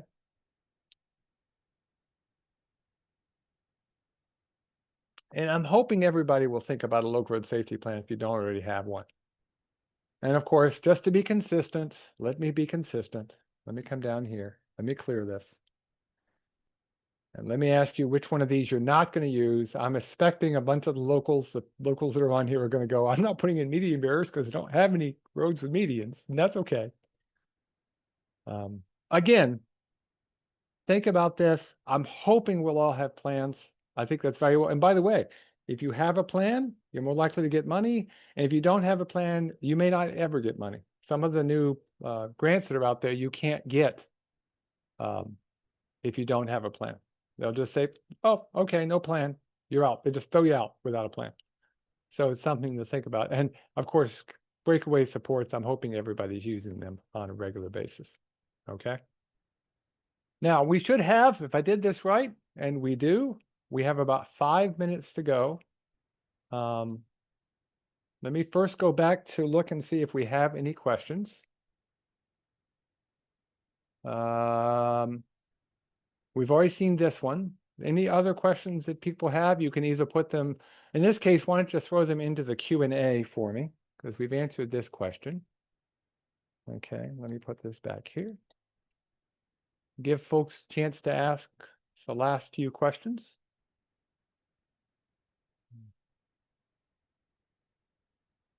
Nobody's going to have any questions for me today. They're going to let me off the hook. Okay. Is there a push to reduce speed in urban areas? Ooh, that's an excellent question. And while it's not related to roadway departures, it's a great question. There's always a push to lower speeds, and there is that new state law that allows speeds to be dropped down to 25 for even area speed limits. By the way, if you read that law, realize that has to be done in conjunction with a professional engineer who knows a little bit about traffic speeds. There is always a push. There's a reason for that. It turns out if you get struck at 40 miles an hour, your chances of walking away without a serious injury or fatality is 50-50 at best for fatality and about 10% or less for serious injury. So yes, I completely sympathize and understand and agree with the idea of trying to get people to slow down, but we have to balance mobility with getting from place to place. And actually, the interstates are safest because we can treat them as just interstates. It's when we mix uses of local roads, collectors, and arterials where we have the biggest problem and the biggest safety conflicts. Okay. Now, we've got about 3 minutes to go, but I don't see any point in staying. We've got all of our thing in place. Oh, somebody did not get the Iowa thing. We don't use those cross rumbles, transverse rumbles in New York State, John. So just so you know, they're not used in New York State. I checked the highway design manual, it's not in there. So partly it's a weather issue and partly it's a maintenance issue. And they are used by others. Pennsylvania uses them, if you're wondering. With that, I'm going to be nice to everybody. I'm going to let you have 2 minutes back of your day. The PDH certificates will get out soon once everybody get all the payments in. So week or two maybe. And everybody else who just stayed on doesn't need a PDH will get your certificates. And with that, everybody have yourself up. Here we go. Got a question real quick. Hang on. It's the highway design manual is sloping 6 to 1 or flatter leading up to the rail. Guide rail is 6 to 1 if it's cable rail. Again, yes, if there's a standard, follow the standard. Here's the key. Think about a vehicle going off that slope. Would it vault? Would it get in the air slightly? That's why they want a flat slope. That's what they're trying to do. And what they're really saying is if you're putting up rail, why are you putting it so far from the edge of the roadway? If you can put it that far from the roadway, do you really need rail? Maybe you just need to put delineators up and call it good. So think about that. With that, I'm going to let y'all go. and go watch them build the building out here in front of my office, and enjoy the day. Thank you very much. And we'll catch up with everybody soon. Bye-bye.